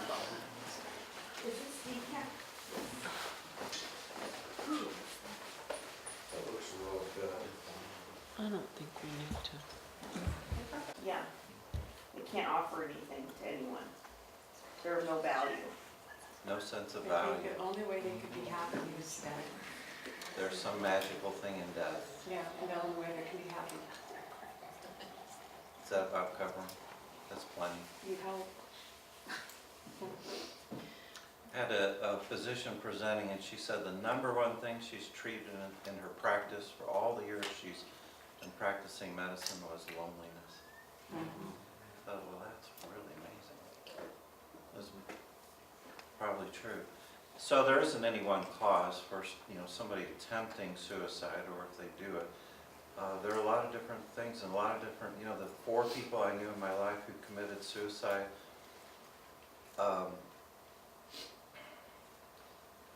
three of them have, I'll tell you, much better life than I did. If you're talking about money, if you're talking about people liking them, having fun with them, they were entertaining, interesting people, and the kind of folks you tend to go, I wish I had their life. But you don't know what's going on And inside you them. never know. Look at, How they perceive it. look at, Robin Williams. Yeah, just Look at him. go figure. I mean, it makes, and you really go, it makes no sense. Who wouldn't have traded to be as funny as he was and respected? And often they say those who are the most sad are the ones that want to make other people happy. That could be, I tend to think that suicide is more related to mental illness than it is to general happiness level. It's the depression, deep depression, depression can make people want to kill themselves. But I tend to think it's more dissociation, a psychological disconnect, because the survival instinct is pretty strong in humans. yeah. Now my nephew, when his girlfriend said she didn't love him anymore, put a shotgun to his head and blew his head off. And I don't know that he thought about that or was a depressed kid, but relationship, situational stuff, overwhelming. There's this magical thing in death. And you can be lonely in a crowd. Oh, You can absolutely. be lonely in a family. You can be lonely at a pew in the church if nobody Absolutely. says hi to you. It's an amazing thing if you say hi to somebody in church who you don't know. And really say, have you been coming here? I mean, a 2-minute conversation makes them feel welcome. And I've heard of people who have been thinking about committing suicide, and later on, it was just one person who crossed their path that changed their life. Yeah. Well, I can't tell you the times when my phone would ring and it was my Stephen minister just saying, how you doing? Just thought I'd call. I got to go somewhere. I wanted to check in with you. And it got to where I'd be going, how are you doing? It really was a thing where it became a friendship, and it was nice. And, but yeah, there are a lot of life events, there are a lot of emotions that people can feel. Something becomes overwhelming, something becomes a choice that isn't a really good choice. And Nancy said, we can ask people, are you thinking about killing yourself? There are, sometimes there's differences between, depending on the age that people are, like the reasons for their wanting to complete suicide. Like for younger people, it might be the loss of a relationship, whether it's breaking up with a boyfriend or girlfriend, or a divorce, or something like that. Or it might be loss of job, or financial stress, or something like that. But with older people, it might be, those changes after retirement, or the loss of a spouse, or a cumulative loss of a lot of loved ones. And It can be something, a loss of something that you always loved to do and you can't do it anymore. Right, exactly. So physical or cognitive decline oftentimes will be a reason, whereas those aren't the most common reasons for people that are younger. The other, I think, misconception is that maybe teenagers have high rates of suicide, when actually older adults have the highest rates of suicide completion. So particularly older white men over the age of 85. And 70% of those completions are done through firearms. So one of the other differences between, generations of suicide is that older people are more successful the first try, whereas younger people have up to like 7 or 8 attempts before they're successful with a completion. So, and then the differences between women and men too. Women usually, like older women have higher suicide rates than the general population, but their methods are less fatal than males. So overdosing, even wrist slitting, things like that. They're less fatal methods of completing suicide than firearms. So it's just something to kind of be aware of too. Since my mother's gotten to a certain age, she's now 88, she just had her birthday, and dealing with what she's been going through in the last 10 years of her life, and watching her age, seeing the women and the men around her, that depression is so much more evident to me now than it was before. Because I look, this one person used to be a concert pianist, and she can't play anymore. That's what she loved in her life. Another person loved to do handwork. They can't do it anymore. And that was a big part of their life. And I just, getting to know these people and talking to them, these people over 80, you realize how depressed they really truly are, how down they are, and much more so than I think a lot of our age people. My neighbor, his wife passed away. I didn't count him in the people I know who committed suicide because he wasn't like family. And it makes me feel like I'm the only common link to suicides that if you know me, you're going to kill yourself. It's really How sad. depressing! It's really sad. But his wife had died, and I remember him sitting in his backyard crying, and I went over and just sat with him, and he was inconsolable. And a week later, he came over, and I was working on our fence line and the bushes and trimming, and he said, Wasn't he the neighbor that was kind of mean throughout he the was an years? asshole, actually. He was mean to his wife. He would yell at her, and I went over one day, I said, you cannot swear at your wife. I said, my kids are listening to this, it's not right. You need to stop it. And he got mad at me, but through all of that, and knowing that, it's good she mentioned that, because he came to the fence line when I was out working, trimming the hedges between our yards, and he said, Tom, I haven't been a very good neighbor to you, and I want to apologize. And I thought, whoa. I said, when I said his name, I said, you know what, we worked it out, didn't we? It's all right. I said, thanks for saying that. Another week later, he put on all the morphine patches he had because he had a pain issue, and he killed himself. But I thought he was telling me he was making amends. And it was really amazing to see this progression of his inconsolable sorrow, and then his sense of, I'm sorry. And I was sorry for him because his kids would talk to me, and his kids are like in their 50s because he was like 80-something. His kids hated him. They just wanted his money because they found out he owned a farm they didn't know about. And so they were stood to get millions, which they did, and they blew through that really quickly, and I thought, that serves you right. Yeah. But yeah, Sad commentary on life. it really is. I mean, what's important in life, you really have to stop and think about it and choose. Because what we think is important sometimes is not. Well, and I've read that if someone who has had problems with depression and things like that, if they begin giving away their things, and that's a sign that they're getting ready to Could do be. something.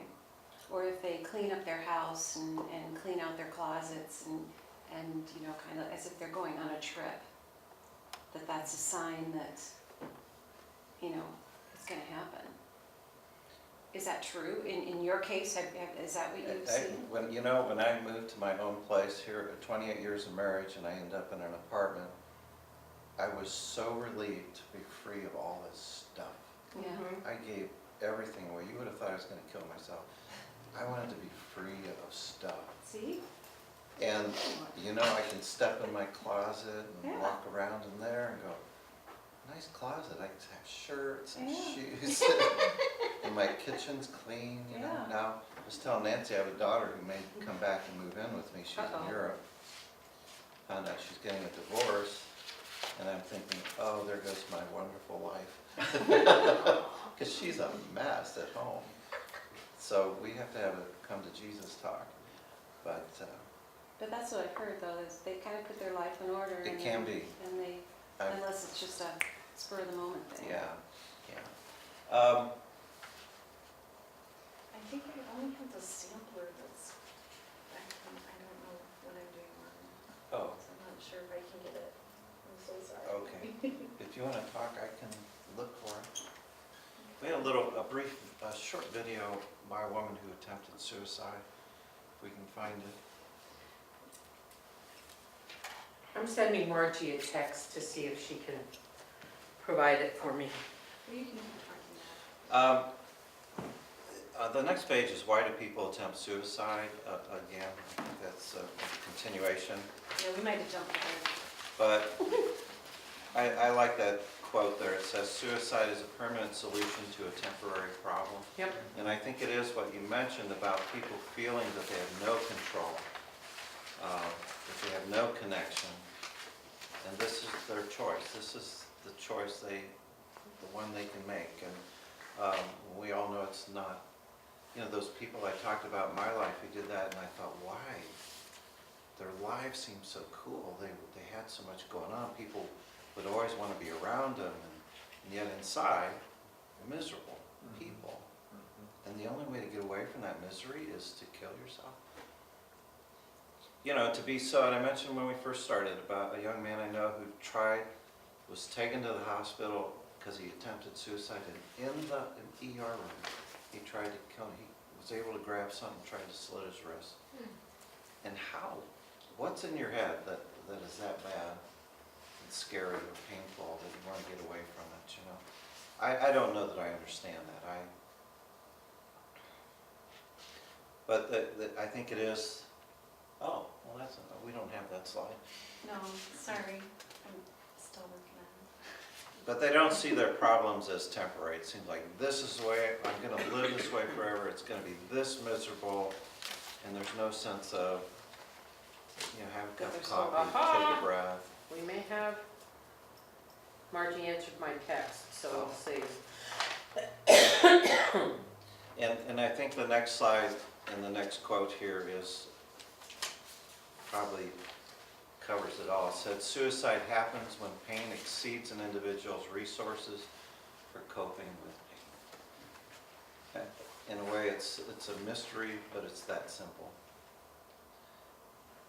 If they have somebody they can call, if they have somebody who says, next Tuesday at 3 o'clock I'm going to call you, and you do call them, they have something to look forward to. They have a contact in life, somebody who's that normal. Are you guys normal? Not so much, okay. Pretty What's normal, normal? It depends. fairly normal people. It depends on. I know. I'm just trying to see if they have a sense of We're all humor. new normal. The new normal. We're the new normal. I think that's for the politicians to define for us. The new normal. That's scary. Yeah, well, I'm sorry. We won't get into politics, right? Right. Okay. So, I don't know that there's,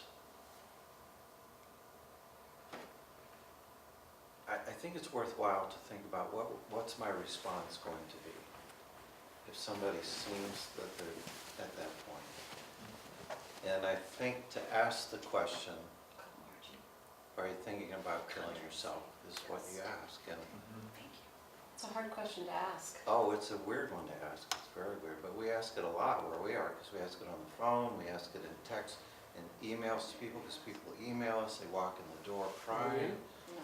And we ask that question, because you want to know. And sometimes we walk them down the hall to Lasting Hope Recovery Center because they say, yeah, I want to kill myself. And the good thing is, that when you do that, you go home at night, you go, I could have saved a life today, that's a good day. That's not such a bad thing. So I asked the question, don't, you know, it can be creepy, it can make you uncomfortable, but it's a good question to know, to ask. Warning signs. Something exciting is going on there.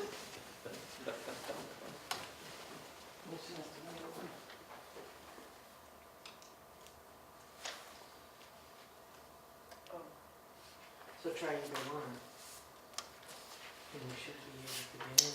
Okay, warning signs. Intent. Does a person have the means to do it? I mean, if they're threatening to do it, do they have the means to do it? Do they want to die? You know, this doc last week was talking about a young kid coming in saying they want to die. And she talked about going through, what does that mean to you? It means, I don't know, I want to just go away.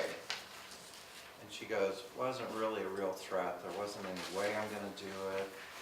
You know, the kid couldn't really define it. And so, you know, doctors are trying to figure out what's a real threat and what isn't.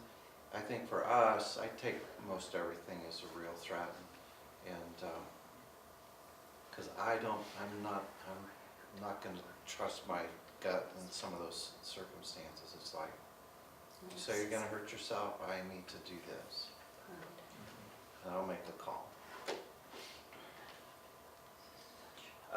Is path warm is a way to remember, you know, the ideation, they're really thinking about it, do they have the means, is there substance abuse?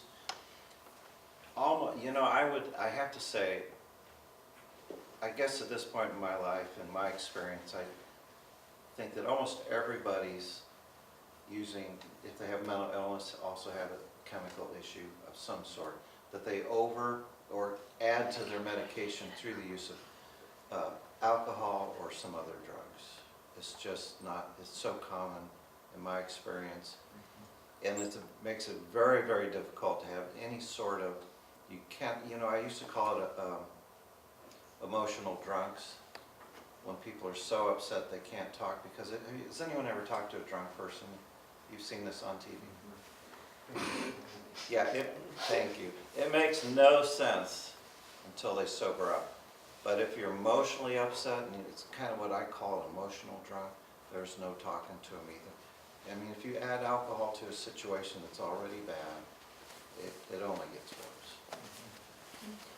Or other drugs, not only illegal drugs, but things that you can buy and overdo. So you have folks, I mean, if you have folks who are withdrawn, they're angry, they're reckless in some of the stuff they do, their moods are very much that swinging sort of mania and depression type of stuff. Sense of purposelessness, anxiety, we've talked about all of these things. I think the point is to respond with, maybe we should talk to somebody. Maybe we should go somewhere and have somebody talk with you about this. Or you can call the police. And if you call the police, you should know, we don't have any more cards. We used to have cards. There are police officers who are called CIT officers, Crisis Intervention Team members. They're trained in dealing with folks with mental illness. And if you ever have a need to call the police, if you remember, ask for a CIT officer if they're available. We've trained about 600 police officers. Because they'll know then if they're being called out as a CIT officer, this is different. They're going to go in with a sense of keeping everybody calm, spending much more time to figure out what's going on, trying everything they can not to provoke people, because when you have people step in your house wearing guns and stuff, it tends to put us on edge. And so these CIT officers are being called out because they're CIT trained, they spend 5 days, this is what I did all last week, there's 5 days of training to teach them how to stay calm, how to stay back from people, distance, and the things that you can do that either help or provoke people to know the difference. Are we there? Kind of. You just have to turn on your, Turn yeah, off the LCD projector. LCD projector. The projector has to be turned off. Oh, you're through this one now? Yeah, I don't know how. And then do it again. Yeah, just. Usually I do it twice. Oh, There you go. and I can attest to the CIT training actually because I have had to unfortunately call the police to my home on several occasions because of my daughter. And when she is not well, she manifests very violently and would be in huge rages, violent rages, and I was her favorite target of aggression. And so she was very homicidal. And when this was first starting, CIT had not come to Omaha yet. So I would call and the police would come, and by the time they got there, she was maybe de-escalated a little bit. And inevitably, within 5 minutes of them being there, they would re-escalate the whole situation and say things that were very intimidating to me, judgmental, very mean, and threatening things, you know. To you? To me, as the mom, like blaming me or threatening to take my younger child away. You need to step up as a parent, Right. get control of this kid. Yeah. and And take start- all your kids away because you can't handle them. Oh, yeah, that's Exactly. not The uncommon. cops Oh, said yeah. that? The Oh, police, yeah.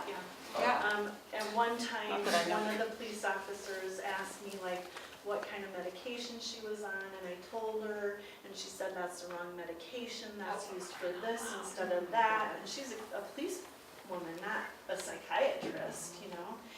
And just very, very, one time, the police told me to never call 911 again because they would never come out to my house again.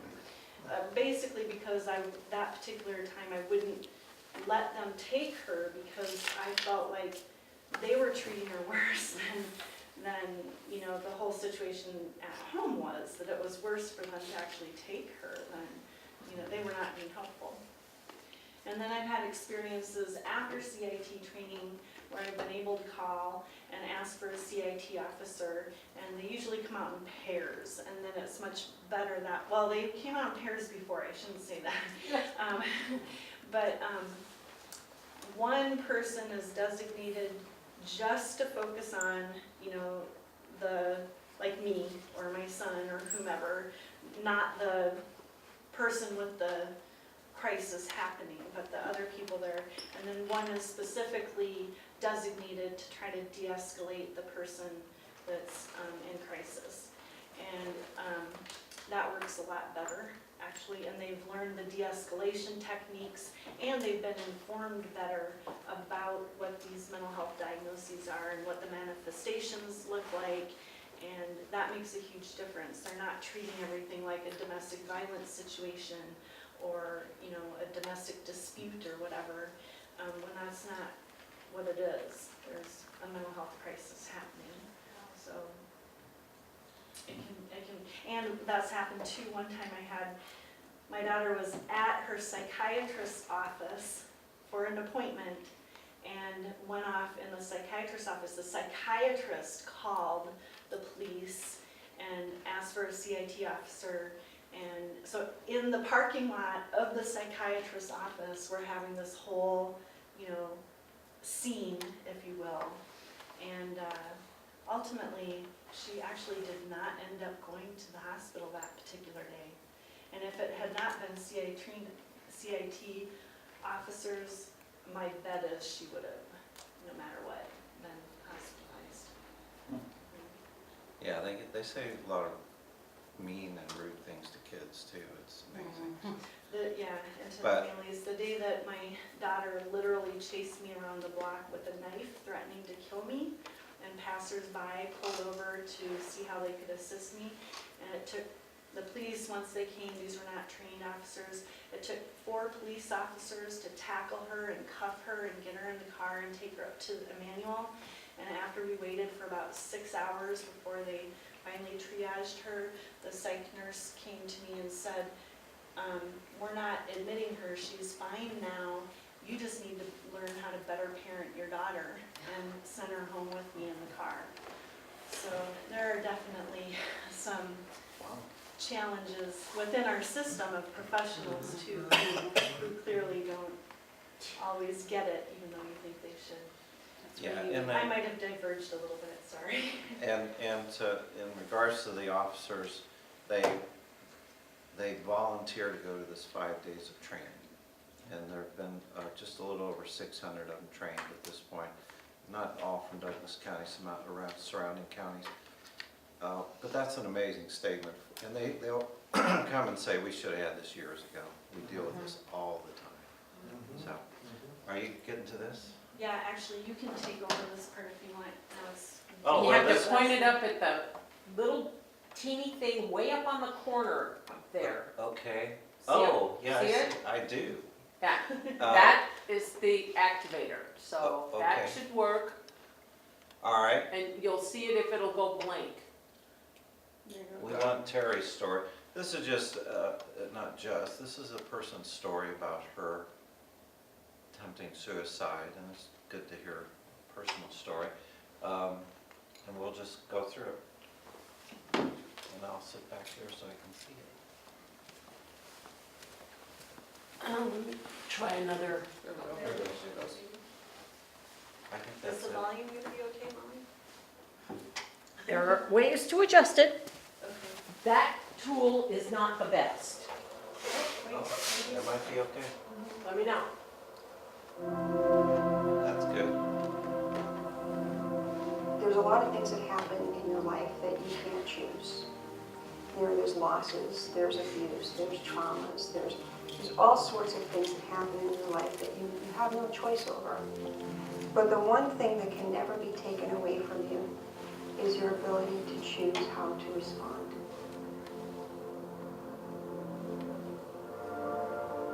My name's Terry Wise, and I'm the author of a book entitled Waking Up, Climbing Through the Darkness. And I travel around the country and I do a lot of public speaking on mental health topics. I'll talk about it in a few minutes. So there was a lot of things brewing at the time. On Christmas morning of the year 2000, I swallowed 200 Percocets and 60 doses of morphine with a pint of gin. And 2 days later I woke up and I found myself in ICU and then eventually on the liver transplant floor of a Boston hospital. I live in the Boston area. What had actually preceded the attempt was my husband's death. I met Peter when we were both working out at the same health club. Within a couple of weeks of that first day, we were spending all of our free time together. I have to say, it is the first time in my life that I felt pure joy. I mean, really pure joy. And I was afraid. I think a lot of people are afraid when they find something that's so wonderful that they're going to lose it. So if you understand how important it was to me and what a big shift it was in my life, then you can understand a little bit more about how devastating it was when he was diagnosed. Terry came in several years ago to talk about how she could handle her husband, who was dying of Lou Gehrig's disease. His decline was really just really quite sad and quite devastating. And Terry was right there all the time. She really put up such a strong front.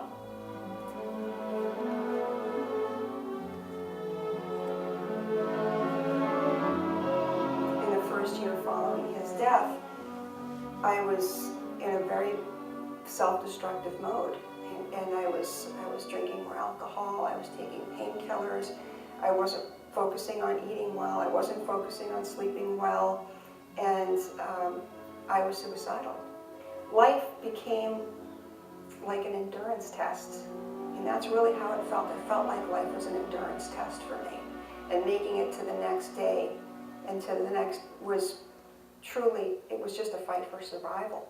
Thinking back on it, I would have been more probing, how are you feeling, and really dive into it. But I think people like me and other people respect people's privacy, and I respected Terry too much to cross a certain boundary. I think family members should cross that boundary, whatever that is, and just ask the questions and ask the uncomfortable questions. Because if you don't, you're not going to know. There was never a talk screen done. So they never detected that I had taken narcotics. And I was never screened by a mental health professional in the ER or on the floor. Nobody ever said to me, did you make a suicide attempt? If there was education and awareness in the emergency room about what I was experiencing, they could have made sure that people were alerted in my life, and that there were people that were put on watch posts, and that there was arrangements made for me to be in mental health treatment right away. There's a lot of things that can be done when someone's discharged from the hospital after making a suicide attempt, but in order to do those things, you first have to know that it was a suicide attempt. I was home from the hospital, and nobody knew what I had just gone through. So I was alone before the attempt, and now I was really alone. That's what brought me to her office. I went to her office with the hope that maybe there was some way she could help me tolerate being alive. But she just looked at me and she said, do you really think you're worth that little? And it still reaches me in a different way, because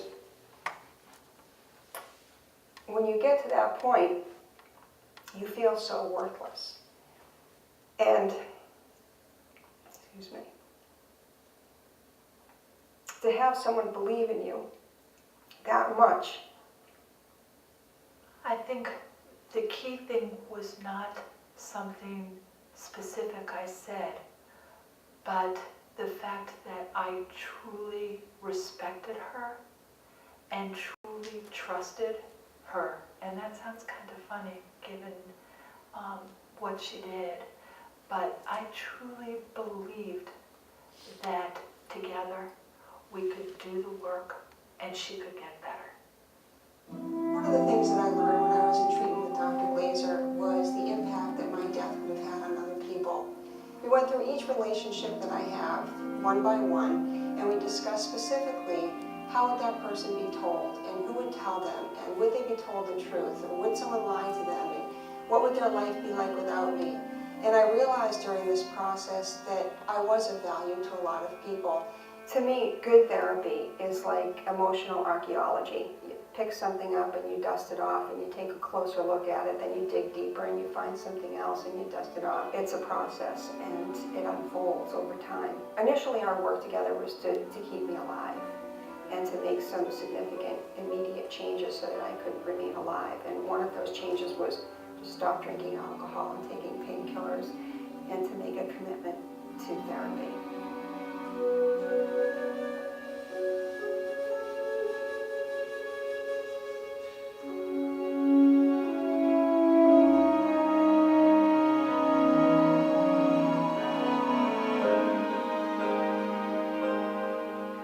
Suicide doesn't stand alone. It doesn't just happen as the result of nothing out of nowhere. It's the result of something. My husband's illness and death really became the catalysts that brought a lot of other things to the forefront that I had been grappling with my whole life. And you've gone through your life and you've had traumas, or you've had difficulties, or you've had things that you think you've buried, and then you have a significant loss or significant trauma occur later in your life, as I did with my husband dying. All of the things that have been on simmer in your life come to a full boil. My first memory of thinking about suicide was when I was 10 years old, walking across the elementary school field, and I was on my way to school in the early morning, and I was thinking to myself, I can't wait until this is over, and it was my life. I couldn't wait till my life was over. Children can have suicidal feelings, and that there are warning signs, and there are warning signs for depression, there are warning signs for being suicidal. You don't just look at what happened the day before the attempt, you look at many things that happen in that person's life, and you can go all the way back to when that person was a child.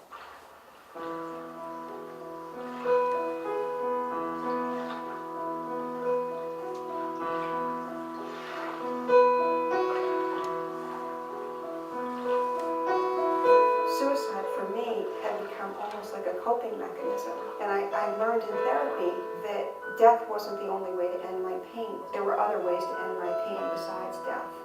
And one of them was developing coping skills and learning how to manage my feelings in a different way, which I did.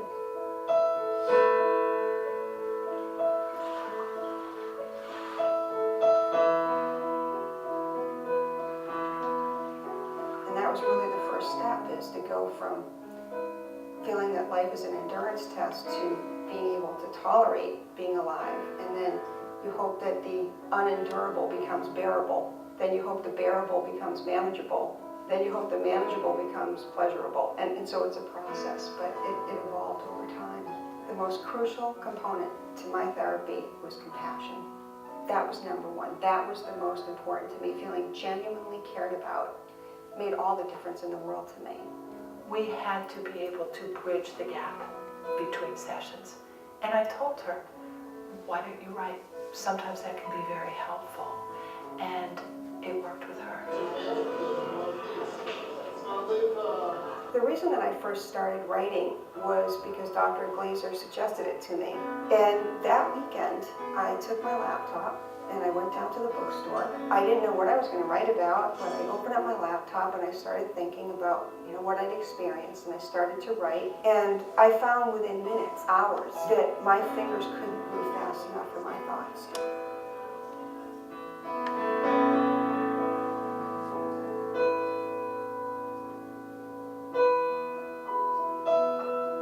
This talk is unique because it really offers a first-person account of what it's like to be a client, what it's like to be on the other side of the couch. I have an email I received from a woman that I have blown it up and framed it, and it's right next to my desk so that I can read it every day, that I was going to commit suicide, and I read your book last night, and I decided to stay alive one more day so I could reread it in the morning, and I woke up today and the urge isn't present. That was it. I mean, that was like the quintessential moment for me. It was something that held her over. It was a lifeline that got thrown out to her that held her over for another day. So if I could save someone's life for another day, it's well worth it.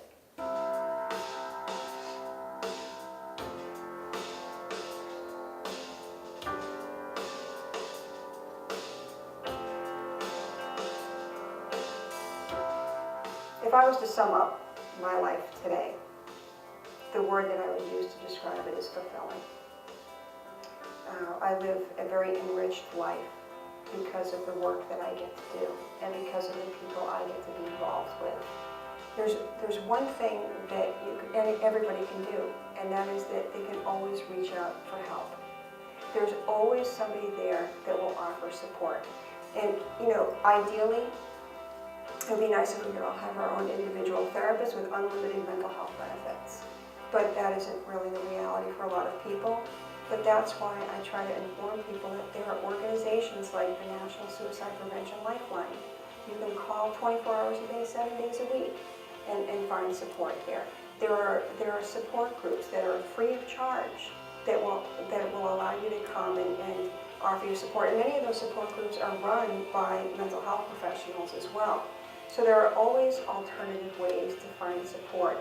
And regardless of what your socioeconomic status is, or regardless of what your personal circumstances are, everybody's in a position to reach out for help and get support and not be alone with how they're feeling.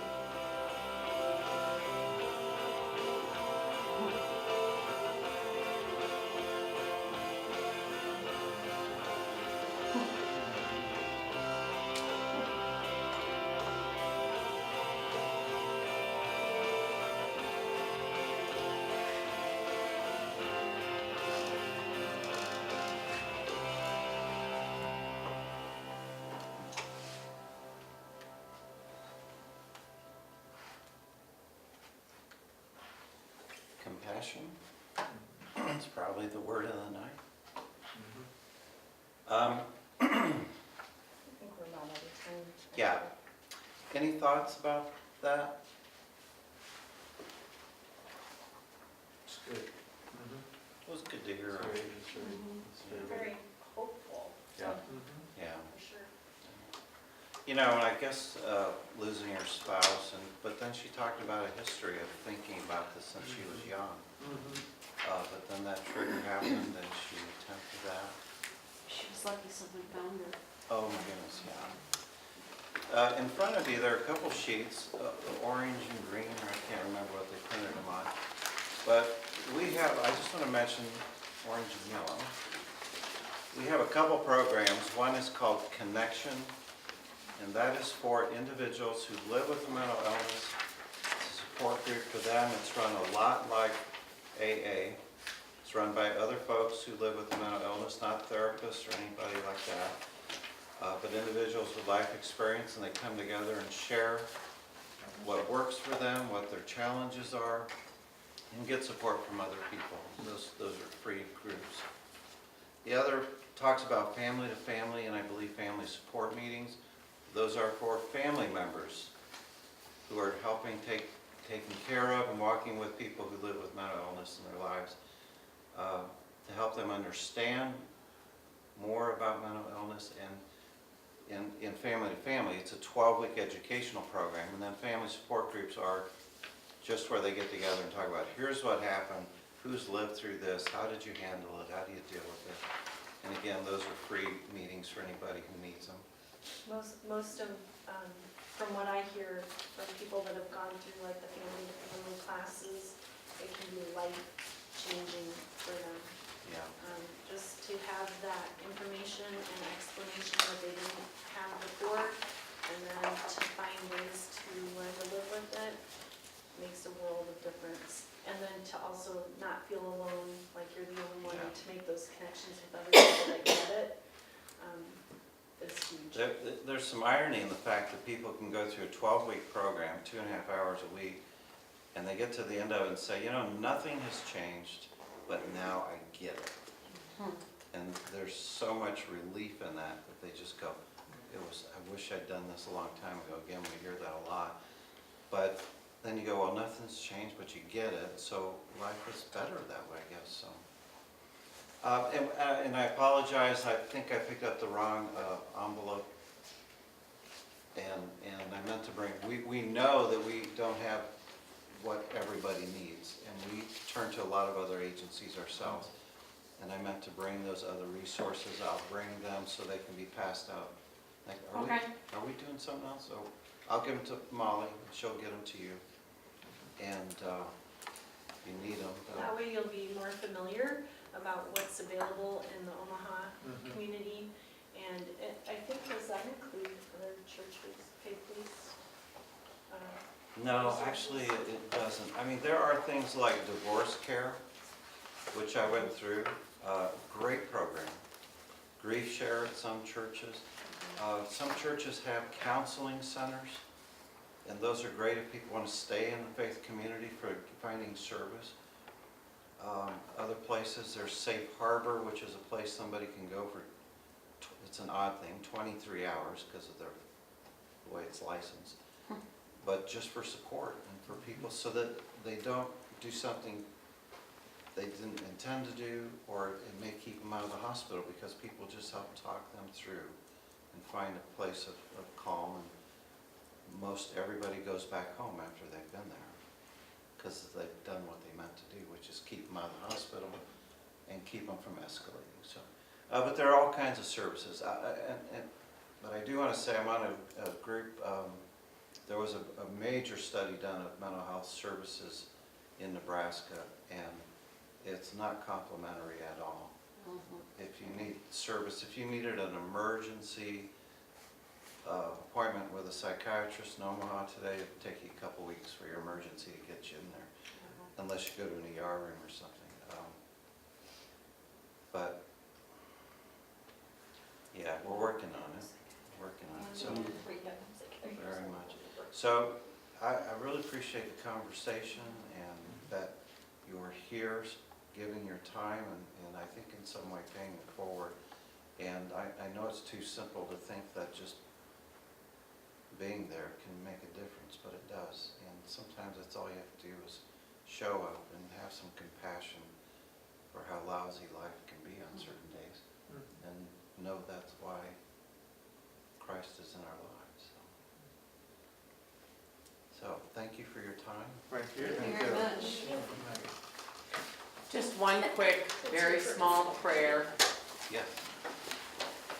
I think it's very appropriate for this subject. You may have heard it here before. Dear God, be good to me. The sea is so wide, and my boat is so small. Amen. Tom's going to have surgery Wednesday morning. I thought I'd let you know that on his back. I may not be here next Sunday. So we will not be here next Monday probably. This is the second time in 3 years, so hopefully this will relieve some of the pain that he's in. Are they doing Fusion. endoscopic? They're going to It's a fusion. fusion, Fusion, they're gonna- L5 test one.